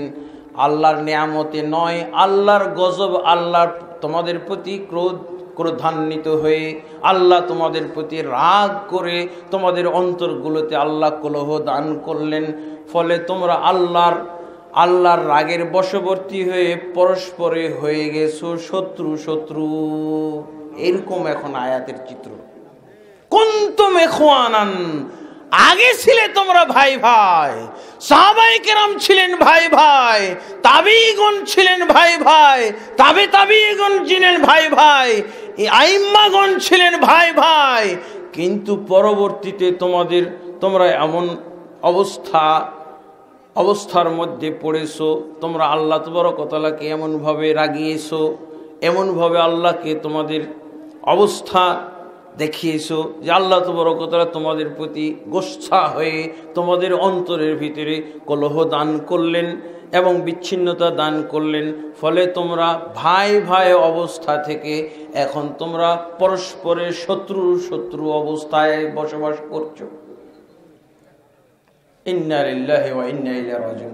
পড়ছি এই আয়াত আর আমল করছি এই আয়াত, যেটা বললাম এই আয়াত আমরা মুসলমান চেঞ্জ করেছি। ছেলে ভাই ভাই হয়ে গেছো, শত্রুতে পরিণত হয়েছে। একদিন আমি চট্টগ্রাম যাচ্ছিলাম, প্রথম আমার চট্টগ্রাম সফর। ফকিরাপোল থেকে টিকিট করলাম, তখন গাড়িগুলো অ্যাভেলেবেল ছিল না, অনেক দিন আগের কথা, 2000-এর পরে, 1 বা 2 এরকম। এক ক্লাবের ভাই, ক্লাবের সদস্য ছিল উনি, সীতাকুণ্ড, হ্যাঁ জায়গাটার নাম মনে পড়েছে, সীতাকুণ্ড আছে না? সীতাকুণ্ডের এক ক্লাবের সদস্য উনি। সৌদি আরবে লেখাপড়া, সৌদি আরবে চাকরি করতে যে দেশে ছিলেন ক্লাবের সদস্য, আর ওই দেশে যে হয়েছেন দাওয়াত সেন্টারের সদস্য, ইসলামী দাওয়াত সেন্টারের সদস্য। ওখানে লেখাপড়া করে আলহামদুলিল্লাহ তার বেশ অনুভূতি চেঞ্জ হয়ে গেছে। দেশে এসে আমি নিজেও একবার সৌদি আরবের ধর্ম মন্ত্রণালয়ের দাওয়াতে 19 দিনের সফরে গেছিলাম। বিভিন্ন দাওয়াত সেন্টারে আমি বক্তব্য রেখেছি। জুবাইল দাওয়াত সেন্টারে 4টা মতো মাহফিল করেছি। দাম্মাম প্রধান যেটা দাওয়াত সেন্টার, প্রথম দাওয়াত সেন্টার হয়, সেই দাওয়াত সেন্টারের প্রধান বক্তা আলোচক হিসেবে আমি বক্তব্য রেখেছি। মক্কা দাওয়াত সেন্টারের প্রধান আলোচক হিসেবে বক্তব্য রেখেছিলাম। তারপরে আলহামদুলিল্লাহ রিয়াদে প্রায় 7টা দাওয়াত সেন্টারে আমি প্রধান বক্তা হিসেবে ওখানে বক্তৃতা করেছিলাম। মদিনায় যেই অ্যারেঞ্জমেন্টটা ছিল আমি পৌঁছতে পারি নাই সময় মতো, ফ্লাইট মিস করেছিলাম, ডিলে আর হয়নি। ওখানে পরিচয় হয়েছিল আল জুবাইল দাওয়াত সেন্টারে এক ভাই, সীতাকুণ্ডের ক্লাবের সদস্য আর আল জুবাইলের দাওয়াত সেন্টারের সদস্য, ইসলামী দাওয়াত সেন্টার। আল্লাহু আকবার। এখানে এসে উনি দেখলেন যে এই ক্লাবে অনেকগুলো আমার মতো যুবক ভাই আছে। আমি যেমন সৌদি আরবে যে জুবাইল দাওয়াত সেন্টার থেকে কোরআন এবং হাদিসের জ্ঞানে আলোকিত হতে পেরেছি, আমি যেমন নিজে এক ধরনের গুমরাহির মধ্যে ছিলাম, আল্লাহ তাবারক ওয়া তাআলা আমাকে হেদায়েত দান করেছে, আমার ভাইদেরকেও তো আল্লাহ এরকম রহমত করতে পারেন। তো উনি আমাকে দাওয়াত দিলেন দেশে। আমি সীতাকুণ্ড যাচ্ছি, ক্লাবের সদস্যদের উদ্দেশ্যে কোরআন হাদিসের আলোচনা রাখবো, এরকম পরিবেশ সৃষ্টি করেছে উনি। যাচ্ছি, ফকিরাপোল থেকে টিকিট করেছি, 1 ঘন্টা পরে বাস ছাড়বে বা 2 ঘন্টা পর। তো আমি একটু ঘুরে ফিরে এসে কাউন্টারে বলছি, ভাই বাসের আর কতটুকু, বাস কোথায়? তো বলছে, আপনি কি আমাদের বাসের টিকিট করেছিলেন নাকি? টিকিটটা ফেরত দেন, টিকিট ফেরত দেন। দিলাম, এই টাকা রিটার্ন নেন। কেন, কি হলো ভাই? সর্বনাশ হয়ে যাবে, আমার প্রোগ্রাম অনেক দিন যাবত এটার আয়োজন চলছে, সম্পূর্ণ রেডি, আমি যাব আর ওখানে লেকচার দিয়ে আবার চলে আসবো, এটা পিছানোর কোনো কায়দা নাই। বলছে, আমার বাস শুধু না, আমাদের গাড়ি না, কোনো গাড়ি যাচ্ছে না চট্টগ্রাম। কি হয়েছে? বলছে ওই কাশপুর ব্রিজ পার হয়ে কোন একটা জায়গায়, বলছে কি বলে, দেওয়ানবাগী পীর সাহেবের মুরিদ এবং চরমনাই পীর সাহেবের মুরিদরা যুদ্ধ করে একেবারে রাস্তা রাঙিয়ে ফেলেছে, রক্তাক্ত অবস্থা, গাড়ি ঘোড়া ভাঙচুর করে একাকার করে ফেলেছে। আজকে সারাদিনও হয়তো বাস ছাড়বে না। ইন্না লিল্লাহি ওয়া ইন্না ইলাইহি রাজিউন। এরা কারা? মুসলমান না? ইন্নামাল মুমিনুনা ইখওয়া, মুমিনরা পরস্পরই ভাই ভাই। এতক্ষণ যেই হাদিস শুনলেন, যেই কোরআনের আয়াত শুনলেন, যেই মহব্বতের চিত্র রাসূলুল্লাহ সাল্লাল্লাহু আলাইহি ওয়াসাল্লাম দিয়ে গেলেন, এই চিত্রের সাথে এই মুসলমানদের মিল পাওয়া যায়। ইন্না লিল্লাহি ওয়া ইন্না ইলাইহি রাজিউন। এটা কোনো ইজতিহাদি ভুল নয়, এই হলো বাস্তবতা। আর হলো না যাওয়া। তখন মোবাইলও এত অ্যাভেলেবেল না, ভাইকে বলে দিলাম যার যাওয়া হলো না। কি কারণে যাওয়া হলো না? খুব ভালো সুখকর কোনো কারণ এটা? লা হাওলা ওয়ালা কুওয়াতা ইল্লা বিল্লাহ। আল্লাহুম্মা হদি কওমি ফাইন্নাহুম লা ইয়ালামুন, আল্লাহুম্মা আরশিদহুম, আল্লাহুম্মা আসলিহহুম, আল্লাহুম্মা আসলিহ যাতা বাইনিহিম, আল্লাহুম্মা আসলিহ যাতা বাইনিহিম, আল্লাহুম্মা নাওয়িরহুম বিনূরিকা, আল্লাহুম্মা নাওয়িরহুম বিনূরি কালামিকা আল কুরআনুল কারীম ওয়া সুন্নাতিল হাবিব আল মুস্তাফা সাল্লাল্লাহু আলাইহি ওয়াসাল্লাম, আল্লাহুম্মা ফাহিমহুম, আল্লাহুম্মা আসলিহহুম, আসলিহ যাতা বাইনিহিম। তাদের জন্য দোয়া, দোয়া ছাড়া কোনো উপায় নেই। বন্ধুগণ, এই হলো বাস্তব অবস্থা। আমাদেরকে মুসলমানদেরকে ঐক্যবদ্ধ থাকতে হবে। কিন্তু আমরা, আল্লাহ তাবারক ওয়া তাআলা আমাদেরকে ঐক্যবদ্ধ থাকার যে ব্যবস্থা দিয়ে দিয়েছেন আল কোরআনুল কারীম এবং রাসূলুল্লাহ সাল্লাল্লাহু আলাইহি ওয়াসাল্লামের হাদিস, আমরা এগুলো থেকেও অনেকটা ছিটকে পড়েছি, নাউজুবিল্লাহ। হ্যাঁ, যেটা বলছিলাম, কোরআনের সেই সূত্র, কোরআন দ্বারা একতাবদ্ধ হওয়ার সূত্র আল্লাহ দিয়েছেন। এই সূত্র যদি আমরা না ছেড়ে দিই, তাহলে যতই একতাবদ্ধ হওয়ার চেষ্টা করি, কি হবে? আরো বিভক্ত হব। একতাবদ্ধ হওয়ার চেষ্টা করলে কি হব? আরো বিভক্ত হব। কি করতে হবে? আমাকে সূত্রগুলো জানতে হবে। সূত্র জানার পর আপনি যদি একতাবদ্ধ নাও হতে চান, তাও হয়ে যাবেন। নাও হতে চান, তাও হয়ে যাবেন। আল্লাহু আকবার। সূত্রগুলো এরকম। 1 নম্বর সূত্র আল্লাহ কোরআন মাজিদে বলছেন, সূরা আল ফুরকানের 33 নম্বর আয়াত। আমার বক্তব্য বুঝতে অসুবিধা হচ্ছে নাকি? একটু ভিন্ন ভাবে, তো কিসসা কাহিনী দিয়ে, একটু চটক দিয়ে, একটু কান্না, একটু হাসি, একবার চোখ দিয়ে পানি ঝরবে, আর একবার আপনি হাসতে হাসতে একবারে চিৎপাটাং হয়ে পড়ে যাবেন। এই সিস্টেম নাই আর। আলহামদুলিল্লাহ। আল্লাহ কি বলছেন? ولا يأتونك بمثل إلا جئناك بالحق وأحسن تفسيرا। আল্লাহ বলছেন, তারা তোমার কাছে যে কোনো ধরনের উদাহরণ নিয়ে আসুক, যে কোনো ধরনের দৃষ্টান্ত নিয়ে আসুক, যে কোনো ধরনের জটিলতা নিয়ে আসুক, ইল্লা জিনাকা বিল হাক্কি, আমরা বা আমি এই ব্যাপারে সঠিক তথ্য তোমাকে জানিয়ে দিব। কাকে জানিয়ে দিবে? মুহাম্মদ রাসূলুল্লাহ সাল্লাল্লাহু আলাইহি সাল্লামকে আল্লাহ জানিয়ে দেবে। আর কি করবেন? ওয়া আহসানা তাফসীরা, এবং আমি আল্লাহ তোমাকে উৎকৃষ্ট তাফসীর জানিয়ে দিব, তাফসীর তোমাকে দান করব। যে আল্লাহ কোরআন দান করেছেন, ওই আল্লাহ যেই তাফসীর দান করেছেন, সেই তাফসীরটা হলো আহসানে তাফসীর, সর্বোৎকৃষ্ট তাফসীর। আল্লাহর কোরআন এর সাথে আপনি মিলিয়ে দেন আল্লাহর তাফসীর। আল্লাহর কোরআনের সাথে যদি আল্লাহর তাফসীর আপনি মানেন, তাহলে কখনো বিভ্রান্ত হওয়ার কোনো সুযোগ আছে? দুই রকম হবে, সব প্যান্ডেলই ভরে যেত। আল্লাহর কোরআনের তাফসীর, আল্লাহর কোরআনের আল্লাহ যদি তাফসীর করেন, আল্লাহর তাফসীরটা যদি উল্লেখ করা হয়, তাহলে সব প্যান্ডেল ভরে যাওয়ার কথা। এই প্যান্ডেলও ভরে যেত। এই প্যান্ডেলটা ভরে যেত না? অন্যদেরও প্যান্ডেল যেমন ভরে, এটাও তেমন ভরে যেত। আল্লাহ বলছেন, আমি তোমাকে যেমন কোরআন দিয়েছি, তোমাকে আমি উৎকৃষ্ট তাফসীরটাও দান করব বা দান করেছি। সূরা নাহলের 40 নম্বর আয়াতে আরেকটা সূত্র বলা হয়েছে কি, ইন্না আনজালনা ইলাইকা যিকরা লিতুবাইয়িনা লিন-নাসি মা নুযিলা ইলাইহিম ওয়া লাআল্লাহুম ইয়াতাফাক্কারুন। হে মুহাম্মদ সাল্লাল্লাহু আলাইহি সাল্লাম, আমরা তোমার উপরে জিকির গ্রন্থটা নাজিল করেছি, কেবল তোমার উপরে জিকির গ্রন্থ নাজিল করেছি। কি জন্য?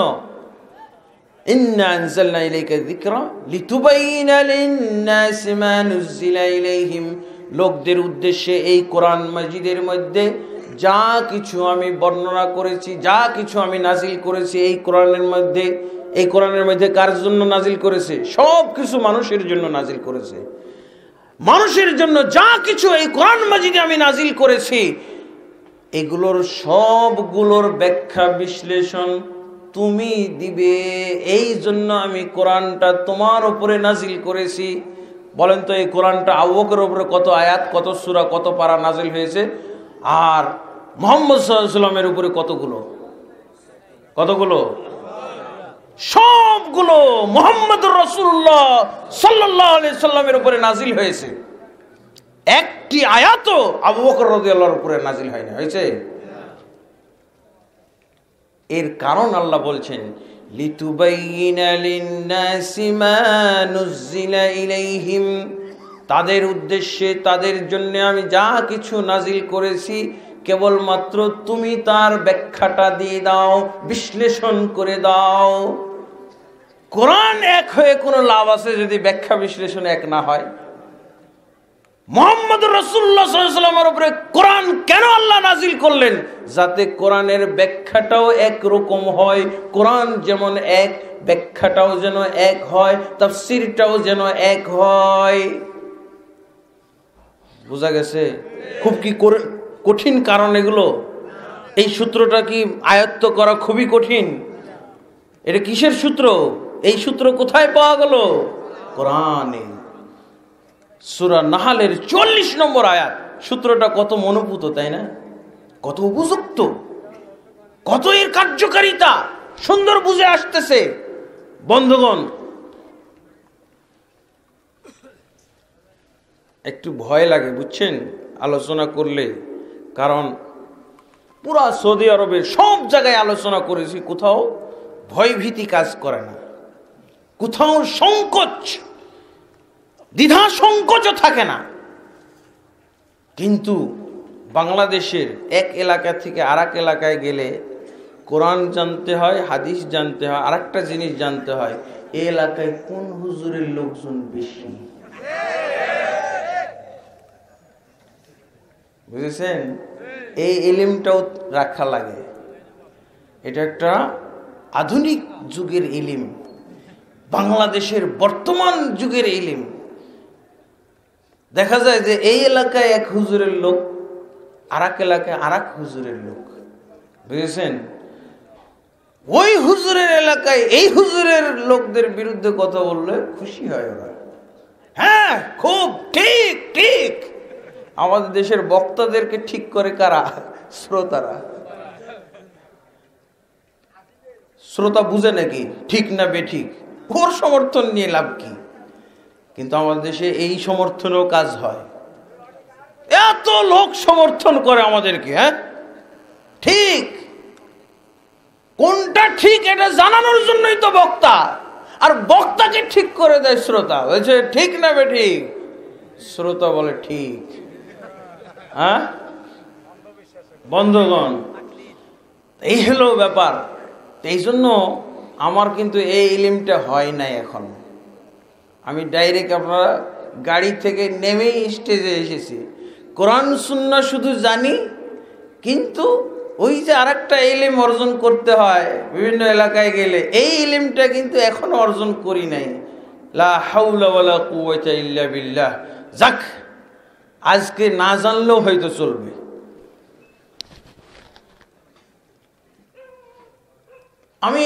আমি এরকম লক্ষ্য করি বাংলাদেশে। আজকে যেমন আপনাদের এখানে কোরআনুল কারীমের তাফসীর হচ্ছে, বিভিন্ন এলাকায় হয়, বিভিন্ন আস্তানার তত্ত্বাবধানে হয়, বিভিন্ন খানকা কেন্দ্রিক হয়, দরবার কেন্দ্রিক হয়, বলেছি না? দেখা গেল এক জায়গায় তাফসিরুল কোরআন হলো, এক জায়গায় দ্বীনি মাহফিল হলো, ইসলামী জলসা হলো, বিভিন্ন নামে তো হয়, কিন্তু দেখা যায় সেই ইসলামী জলসা, সেই ইসলামী মাহফিলে কোরআনের তাফসির হলো, রাসূলুল্লাহ সাল্লাল্লাহু আলাইহি সাল্লামের হাদিস আলোচনা করা হলো, কিন্তু দেখা গেল সেই মাহফিল শেষ হওয়ার পর সব শ্রোতা খুঁজতেছে কিসের ওয়াজ শুনলো? কোরআনের ওয়াজ, কোরআনের তাফসির, রাসূলের হাদিসের ওয়াজ শোনার পর মাহফিল শেষ হওয়ার পর সবাই খুঁজতেছে আটরশি হুজুর কই, মুরিদ হব। তাফসির শোনার পর, কোরআনের ওয়াজ শোনার পর আর রাসূলের হাদিসের ওয়াজ শোনার পর এখন সবাই পাগল। যারা শ্রোতা আগে মুরিদ হয় না, তারা সবাই খুঁজতেছে কাকে? আটরশি হুজুরের মুরিদ হবে। কি কোন কোরআন থেকে যে ওয়াজ শুনলো আর কোন হাদিস থেকে যে ওয়াজ শুনলো, এখন আর অন্য কোন হুজুরই খুঁজে না। চরমনাই হুজুরেরও খোঁজ নিচ্ছে না, সরসিনা হুজুরেরও খোঁজ নিচ্ছে না, তারপরে দেওয়ানবাগি হুজুরেরও খোঁজ নেই। সব বলছে আটরশি হুজুর কই, আটরশি হুজুর কই, আটরশি হুজুর কই। মুরিদ হবে, আটরশি হুজুরের মুরিদ হবে। তাহলে কি ওয়াজ হলো? ওখানে কোরআনের তাফসির হলো। তো এই তাফসির শোনার পর কেন সবাই আটরশি হুজুর খুঁজে? কারণ এই মাহফিলের আয়োজক ছিল আটরশি দরবারের পক্ষ থেকে, আর আটরশি দরবারের সব হুজুররা কোরআনের তাফসির করেছে, রাসূলের হাদিস ব্যাখ্যা করেছে। তাহলে দেখেন ব্যতিক্রম হয় না। আরেকটা মাহফিলে, ওয়াজ মাহফিলে কোরআনের তাফসির হয়, সুন্দর পাগড়ি আল খেল্লা পরা হুজুর তাফসির করতেছেন। তাফসির করলেন, কোরআন এবং সুন্নাহর ওয়াজ হলো, এখন সব শ্রোতারা পাগল সরসিনা হুজুরের মুরিদ হওয়ার জন্য। ব্যতিক্রম পাবেন না, কেউ ওই মাহফিল থেকে চরমনাই হুজুরকে খুঁজবে না, অথবা আটরশি হুজুরকে খুঁজতেছে না। শুনলো তো কোরআনেরই ওয়াজ, শুনলো তো রাসূলের হাদিসেরই ওয়াজ, কিন্তু খুঁজতেছে শুধু সরসিনা হুজুরের মুরিদ হবে। মিথ্যাবাদী বলবেন যদি আমি কথা ঠিক না বলে থাকবি, সব ঠিক বলবেন না, বলবেন বেঠিক। বেঠিকও বলার অধিকার আছে। আমি এরকম দেখেছি, আমার দেখা এরকম মাহফিল, এরকম স্টেজ সাজিয়ে, এরকম প্যান্ডেল সাজিয়ে, এবং এর চেয়ে 10 গুণ বেশি বড় প্যান্ডেল হয় ওগুলোতে। কোরআনের ওয়াজ হলো, রাসূলের হাদিসের ওয়াজ হলো, কিন্তু খুঁজতেছে শুধু সরসিনা হুজুরের মুরিদ হবে। ওকে চরমনাই হুজুরের মুরিদে নিয়ে যাইতেই পারবেন না। কেন? বলছে আমি তাফসিরে পেয়ে গেছি, আজকের তাফসির কোরআন থেকে পেয়ে গেছি যে সরসিনা হুজুরের মুরিদ হইতে হবে, উনি হক্কানি, উনি ছাড়া কেউ হক্কানি নেই। কিসের থেকে পেল? কোরআনের তাফসির শুনে রেডি। আর এক জায়গায় তাফসিরুল কোরআন হচ্ছে, বড় বড় সব হুজুররা আসছে স্টেজে, শুধু কোরআন এবং হাদিসের ওয়াজ। কোরআন হাদিসের ওয়াজ শোনার পর সবাই খুঁজতেছে চরমনাই হুজুরের মুরিদ হইতে হবে। কেন কেন কেন আপনি চরমনাই হুজুরের মুরিদ হবে? তাফসিরে পাওয়া গেছে, কোরআন শুনে বুঝতে পেরেছি, হাদিস শুনে বুঝেছি চরমনাই হুজুর হলো হক্কানি হুজুর, কেবলমাত্র ওনার মুরিদ হইতে হবে। এরকম আবার দেখা যায় যে আপনাদের এলাকায় আশপাশে হয় মাইজ ভান্ডারি, ওদেরও কিন্তু ওরস হয়, মাহফিল হয়, কোরআন এবং হাদিসের আলোচনা হয়, কিন্তু শুধু কার মুরিদ হয়? ওরই মুরিদ হয়। দেওয়ানবাগি মাহফিল হয়, বিরাট মাহফিল, বিশ্ব আশেকের রাসূল সম্মেলন। ওখানে কি কোরআন আলোচনা হয় না? না ওখানে বাইবেল পড়া হয়, তওরাত, ইনজিল, মহাভারত, ত্রিপিটক। হ্যাঁ, ওখানে কি কোরআন থাকে না? কোরআন রিসার্চ ফাউন্ডেশনও আছে, কোরআন রিসার্চ ফাউন্ডেশন। ওয়াজ হলো, তাফসীর হলো, রাসূলের হাদিস বলা হলো, আশিকে রাসূলের মহব্বতের ফজিলত বর্ণনা করা হলো। এরপর সবাই খুঁজতেছে দেওয়ানবাগি হুজুর, দেওয়ানবাগি হুজুর, দেওয়ানবাগি হুজুর। কি তাফসীর শুনলো, তাফসীর শুনেই দেওয়ানবাগি হয়ে গেছে। তাফসিরের দেওয়ানবাগি বানিয়ে দিয়েছে। বুঝা গেছে? এখানে প্যান্ডেল এই মাহফিলে খালি কেন? লোক খালি নাই তো, সব তো তাফসির শুনে শুনে মুরিদ হয়ে গেছে সবাই। আজকের এই তাফসির শুনে মুরিদ হওয়ার মতো আপনারা বলতে পারবেন না, আল্লাহর কসম করে বলতে পারবেন না যে এই কোন হুজুরের মুরিদ হয়েছি। আল্লাহর কসম করে বলছি, আজকের এই তাফসির শুনে শুধুমাত্র আল্লাহর মুরিদ হওয়া ছাড়া আর কোনো পথ খোলা থাকবে না আপনাদের। রাসূলের মুরিদ হওয়া ছাড়া আর কারো কোনো কেন্দ্র খুঁজে পাবেন না আজকের এই তাফসিরে। আল্লাহর কসম করে বলছি, আল্লাহর মুরিদ হওয়া ছাড়া আর কোনো ব্যক্তিকে আজকে খুঁজবেন না আপনারা। কিন্তু অন্যান্য তাফসির মাহফিল থেকে হুজুর খুঁজে না, আজকে যে তাফসির শুনছি আজকের অমুক পীর সাহেব অমুক মুর্শিদ কেবলমাত্র হক্কানি, ওরা সব বাতিল মন্ড, কাজে ওনারই শুধু মুরিদ হব। আজকে এটা খুঁজে পাবেন না। আজকের এই মাহফিল থেকে কেবলমাত্র আল্লাহর মুরিদ হওয়া শিখবেন। আল্লাহ তাবারক ওয়া তাআলা বলছেন সূরা আহজাবের মধ্যে, সূরা আহজাবে আল্লাহ কি বলছেন? লাকাদ কানা লাকুম ফি রাসূলিল্লাহি উসওয়াতুন হাসানাহ লিমান কানা ইয়ারজুল্লাহা ওয়াল ইয়াউমাল আখির। নিশ্চয়ই তোমাদের জন্য রাসূলের ভিতরে রয়েছে উত্তম আদর্শ, যারা আল্লাহকে চায়। মুরিদ মানে কি? যে চায় ব্যক্তিকে চায়, ব্যক্তিবর্গকে চায়, আর ওই ব্যক্তিরা মুসলমানদেরকে বিভক্ত করে ছাড়ে। কিন্তু আল্লাহকে যারা চায় তারা ঐক্যবদ্ধ হয়ে যায়, তারা এক হতে বাধ্য, তাদের কোনো আর পরিচয় থাকবে না, একটাই পরিচয়। রাসূলুল্লাহ সাল্লাল্লাহু আলাইহি ওয়াসাল্লাম কি বলছেন? কুনু ইবাদাল্লাহি ইখওয়ানা, তোমরা আল্লাহর বান্দা হয়ে যাও, ভাই হয়ে যাও। খালি লোক নাই আপনাদের এলাকায়। আমি যেটা টের পেলাম, তারা তাফসির শুনে বিভিন্ন কেন্দ্রে ভর্তি হয়ে আছে। খালি লোক নাই বিধায় আপনাদের এই মাহফিল প্যান্ডেল খালি, সবাই ভর্তি হয়ে গেছে। খালি লোক নাই বলেই আপনাদের এই প্যান্ডেল খালি।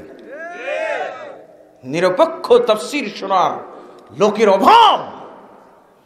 এই যে আজকে আপনারা প্রবাসীদের উদ্যোগে তাফসিরুল কোরআন মাহফিল, আমার মনে হয় এটা একটা কারণ। সেই প্রবাসী ভাইয়েরা দেখেছে, যেই প্রবাসী ভাইয়েরা আজকে এই মাহফিল, আমি চিনি না, আমি হয়তো দুই একজনের নাম জানি, কিন্তু আমি চিনি না কয়েকজন এখানে আছেন। বিশেষভাবে যারা সৌদি আরবে প্রবাসী, আল্লাহর কসম করে বলি, যে কোনো আলেমের তাফসির শুনলে কেবলমাত্র আল্লাহর মুরিদ হইতে সে বাধ্য। যদি আল্লাহর বান্দারা সবাই আল্লাহর মুরিদ হয়ে যায়, আবার ঐক্যবদ্ধ হয়ে গেল না? কিন্তু কি বলেছিলাম? মাবুদ এক, আবেদ এক নয়। তাফসির কেউ ঘৃণা করে না, এটা ওদের তাফসিরুল কোরআন, আমাদের যাওয়া যাবে না। কারণ কি? এটা হলো এই দিওয়ানবাগীদের তাফসিরুল কোরআন মাহফিল, আমাদের যাওয়া যাবে না। এটা হলো সরসিনাদের তাফসিরুল কোরআন মাহফিল, আমরা যাব না, আমাদের যাওয়া চলবে না ওখানে। এটা হলো আটরশিদের তাফসিরুল কোরআন মাহফিল, আমাদের যাওয়া যাবে না ওখানে। এটা হলো মাইজ ভান্ডারীর তাফসির মাহফিল, আমাদের যাওয়া যাবে না। যাওয়া যাবে। আল্লাহর কোরআন হলে সব যাওয়া যাবে, কিন্তু তাফসির গুলো, কোরআন আল্লাহর, কিন্তু তাফসির কার হচ্ছে? তাফসির হলো দেওয়ানবাগী, তাফসির হলো আটরশি। আপনারটা নাই বললাম, হ্যাঁ, বুঝে নিতে হবে, বুঝে যান। ব্যতিক্রম নয়, আপনারটাও ব্যতিক্রম নয়।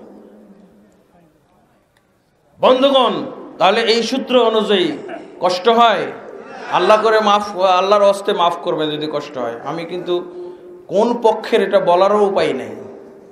কোন পক্ষের বলার উপায় আছে? কোন দল আমার পাওয়া যায়? আল্লাহর কসম, আল্লাহর দল করি আমি। রাসূলের দল করি, কোরআনের দল করি, একটা কথা দিও আপনি পাবেন না কোনো ব্যক্তির দিকে আমি দাওয়াত করতেছি। এক জায়গায় দেখি এক পাগল এসে বলতেছে যে হুজুর আপনার ওয়াজ শুনে আজকে আমার মনে হচ্ছে কি যে আপনি একজন আসল হক্কানি পীর, আমি আপনার মুরিদ হইতে চাই। ওখানে খুব নিরালে নিভৃতে আমার সাথে যোগাযোগ করে বলছে আপনার মুরিদ হব। বলছি লা হাওলা ওয়ালা কুওয়াতা ইল্লা বিল্লাহ। কাজী ইব্রাহিম সাহেব আইছে, হুজুর আমাদের মূল আকর্ষণ আধা মিনিট একটু বলি দেব যে আমাদের মূল আকর্ষণ আসছে। আলহামদুলিল্লাহ, আমাদের আজকের মাহফিলের মূল আকর্ষণ প্রধান বক্তা শেখ হাফেজ মুফতি কাজী মোহাম্মদ ইব্রাহিম সাহেব এসে গেছেন, হেড মুহাদ্দিস জামিয়া কাসেমিয়া কামিল মাদ্রাসা নরসিংদী। আলহামদুলিল্লাহ, উনি অত্যন্ত জ্ঞান গর্ভপূর্ণ এবং বিজ্ঞান ভিত্তিক বৈজ্ঞানিক আলোচনা করেন। আপনারা কোরআন হাদিসও পাবেন এবং কোরআন হাদিসের সাথে বিজ্ঞানও শিখবেন ইনশাআল্লাহ। আল্লাহ তাবারক ওয়া তাআলা আপনাদের মাঝে ওনাকে এনেছেন, উনি এসে পৌঁছে গেছেন। আলহামদুলিল্লাহ, আপনারা ধৈর্য সহকারে বসেন, আর আমি হয়তো তাহলে কিছুক্ষণের মধ্যেই শেষ করে দেব ইনশাআল্লাহ।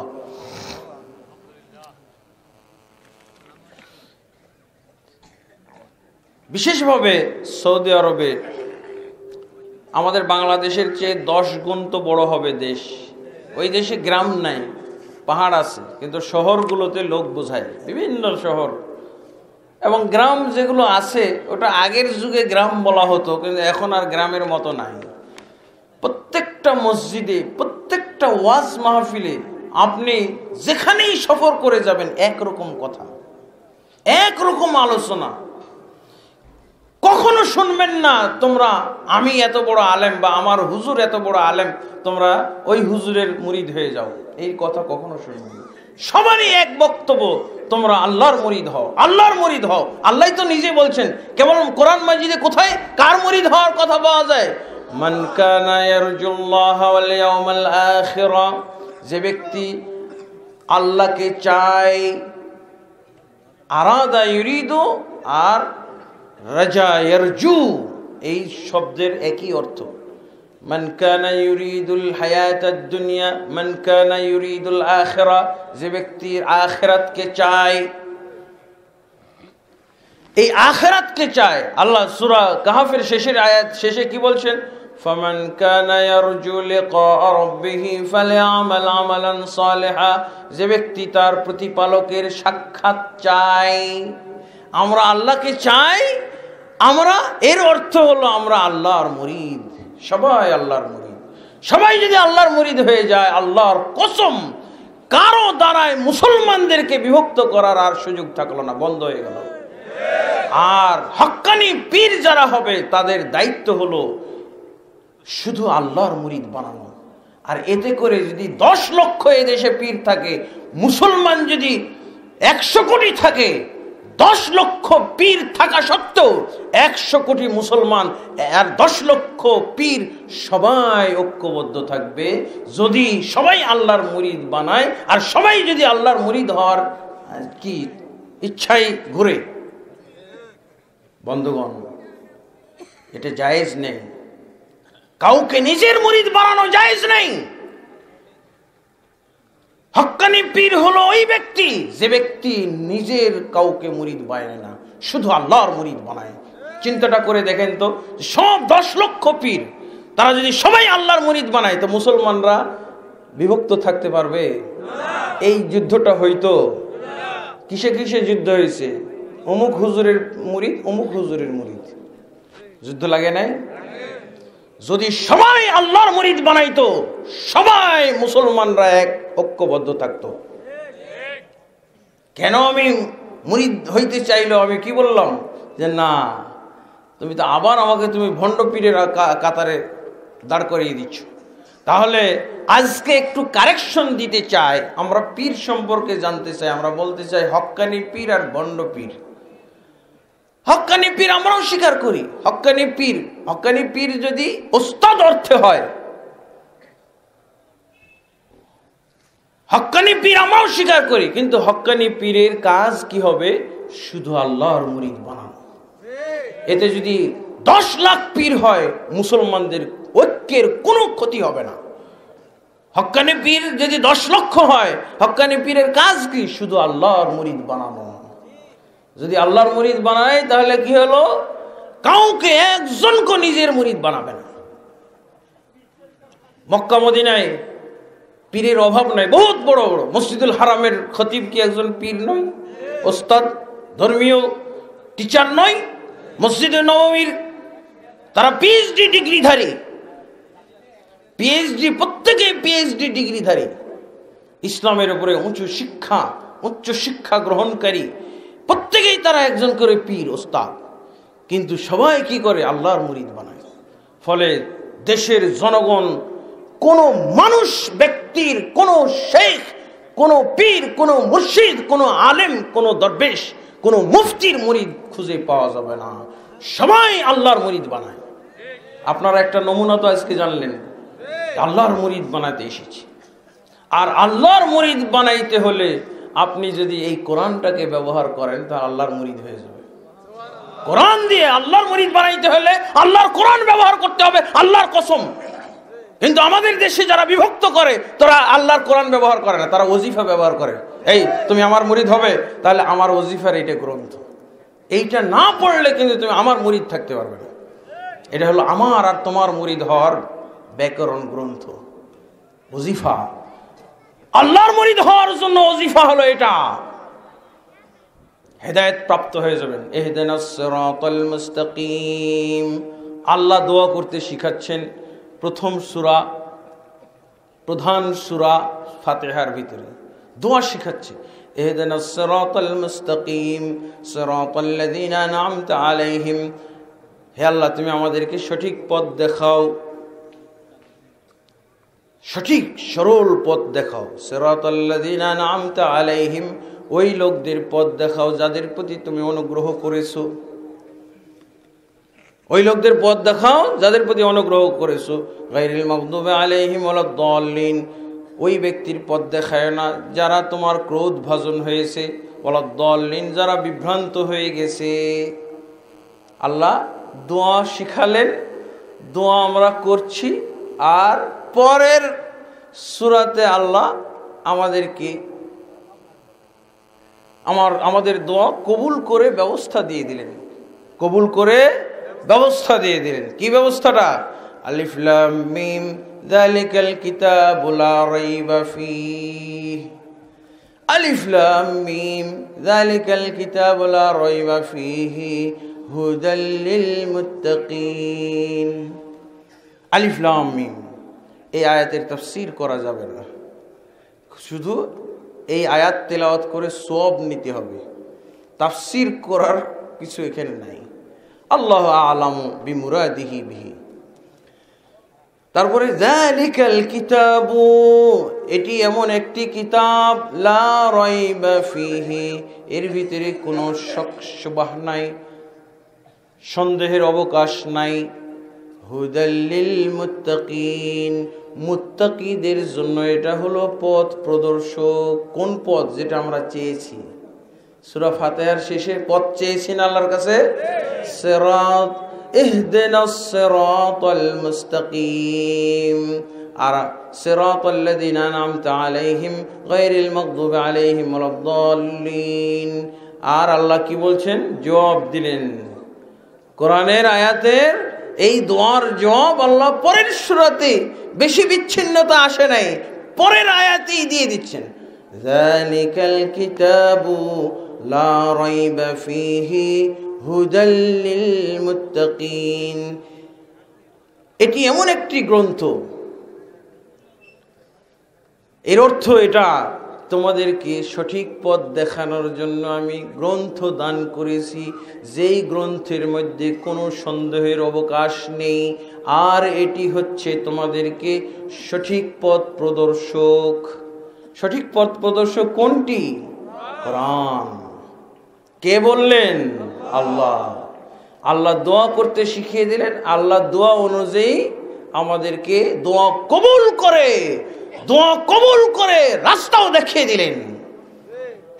মুত্তাকিদের জন্য পথ প্রদর্শক। কিসের পথ দেখাবে? এই কোরআন আল্লাহর পথ দেখাবে, আল্লাহ পাওয়ার পথ দেখাবে, রসুলকে পাওয়ার, রসুলের আদর্শ পাওয়ার পথ দেখাবে, জান্নাত দেখার পথ, জান্নাতে যাওয়ার পথ দেখাবে। কথাগুলো ঠিক কিনা? ইন্না হাযাল কুরআনা ইয়াহদি লিল্লাতী হিয়া আকওয়াম ওয়া ইউবাশশিরুল মুমিনিনা আন্না লাহুম আজরান কাবীরা। নিশ্চয়ই এই গ্রন্থ হেদায়েত দান করে, সবচেয়ে সঠিক পথ, সঠিক পথের দিকে হেদায়েত দান করে। আপনারাও একটু দেখে নেন, আমিও একটু দেখি, জামাতবদ্ধভাবেই দেখি, দেখা শেষ করে আবার ফিরি নাকি? ইনশাআল্লাহ বোঝা গেছে, বোঝা গেছে, সমাপ্ত করে ফেলতে হবে। প্রধান আকর্ষণে এসে গেছেন। আলহামদুলিল্লাহ। সবাই প্রধান আকর্ষণ না ভাই, আলহামদুলিল্লাহ। তো কি বলবেন আপনারা? কি এটা দোয়ার জবাব মনে করেন না? দোয়ার জবাব।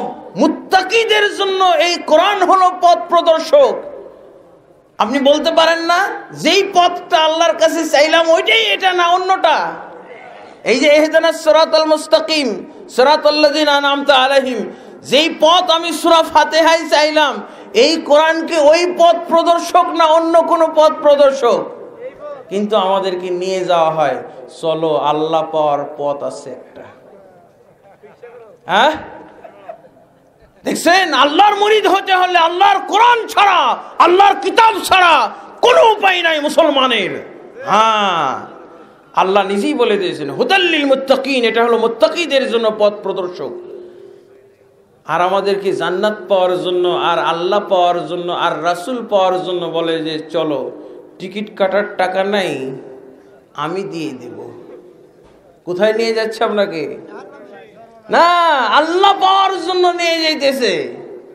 আল্লাহ পাইয়ে দিবে, কোরআন জান্নাত পাইয়ে দিবে আপনাকে, রাসূল পাইয়ে দিবে, এই জন্য নিয়ে যাচ্ছে বাসে করে। আল্লাহর কসম, ভুল ঠিকানায় নিয়ে যাচ্ছে ওরা। ওই ঠিকানা ভুল, ঠিকানাগুলো একটাও সহি না, বরং আপনাকে দূরে সরিয়ে দিল আল্লাহ থেকে। এই কোরআন বলছে হুদাল লিল মুত্তাকিন, মুত্তাকিদের জন্য পথ প্রদর্শক, সঠিক পথ প্রদর্শক। এটা না বেঠিকটা? ওখানে যে কি নিয়ে আসে? ওজিফার বই নিয়ে আসে। আল্লাহ পাওয়ার জন্য গেল, রসুল পাওয়ার জন্য গেল, জান্নাত পাওয়ার জন্য গেল, আর নিয়ে আসছে কি? আল্লাহর কসম, এগুলো ভুল ঠিকানা। রাসূলুল্লাহ সাল্লাল্লাহু আলাইহি ওয়াসাল্লাম এর হাদিস হলো আল্লাহ পাওয়ার এবং রসুলকে পাওয়ার। রসুলকে পাইতে চাইলে কি লাগবে? কোরআন লাগবে, তার সাথে সাথে সুন্নাহ লাগবে, হাদিস। রাসূলুল্লাহ সাল্লাল্লাহু আলাইহি সাল্লামের হাদিস গ্রন্থ ইমাম তিরমিজি রাহিমাহুল্লাহ সুনানুত তিরমিজি সংকলন করার পর, আমি এখনই ছেড়ে দেব, সুনানুত তিরমিজি গ্রন্থ, হাদিসের গ্রন্থ সংকলন করার পর উনি স্পষ্ট করে বলে দিয়েছেন, মান কানা ফি বাইতিহি হাযাল কিতাব ফাকান্না ফি বাইতিহি নাবিয়্যুন ইয়াতাকাল্লাম।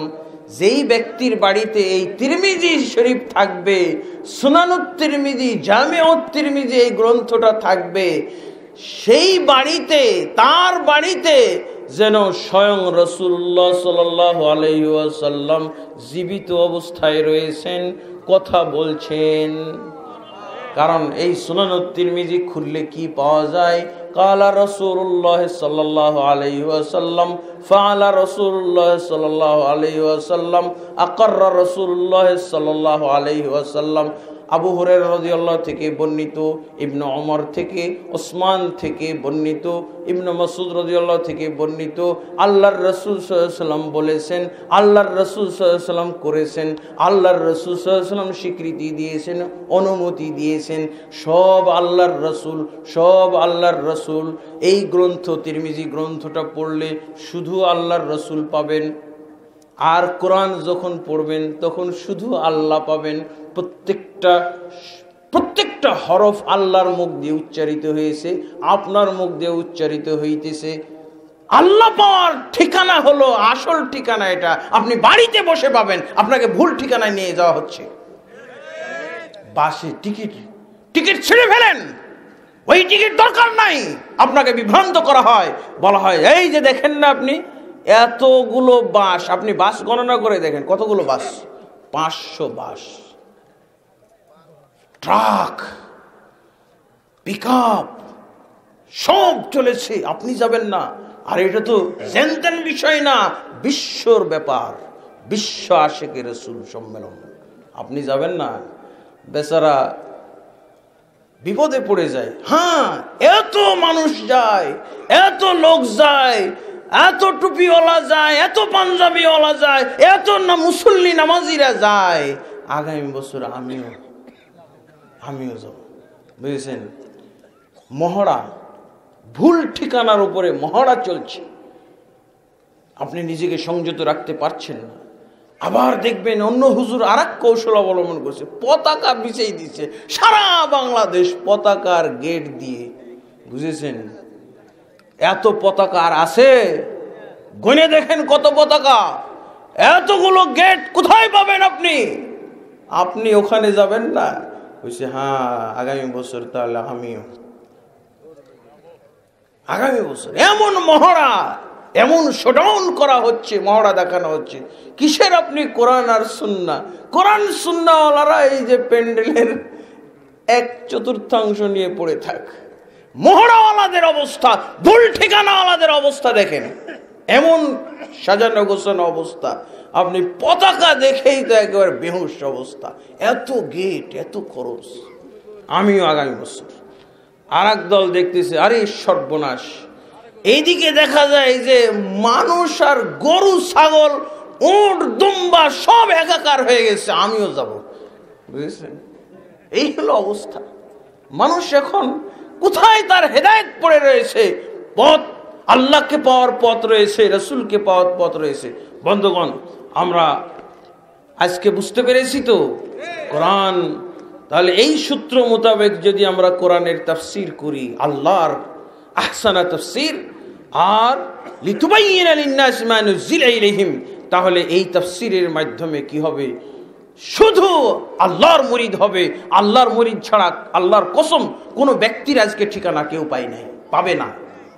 সারা বাংলাদেশে যদি এই ওয়াজ হয়, যদি কেউ মুরিদ হয়, এই ওয়াজ মাহফিল থেকে মুরিদ হয়, শুধু আল্লাহর মুরিদ হওয়া ছাড়া কারো উপায় থাকবে না কোনো ব্যক্তির মুরিদ হওয়া, কারো উপায় নাই। এইরকম উপায়হীন করে ফেলতে হবে।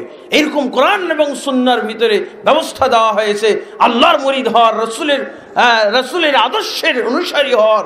আল্লাহ তাবারক ওয়া তাআলা আমাদেরকে কবুল করুন। বন্ধুগণ, প্রধান আকর্ষণে এসে গেছে, বক্তা সাহেব এসেছে, ওনাকে রেখে আর এভাবে কথা বলা, লম্বা করা যায় না।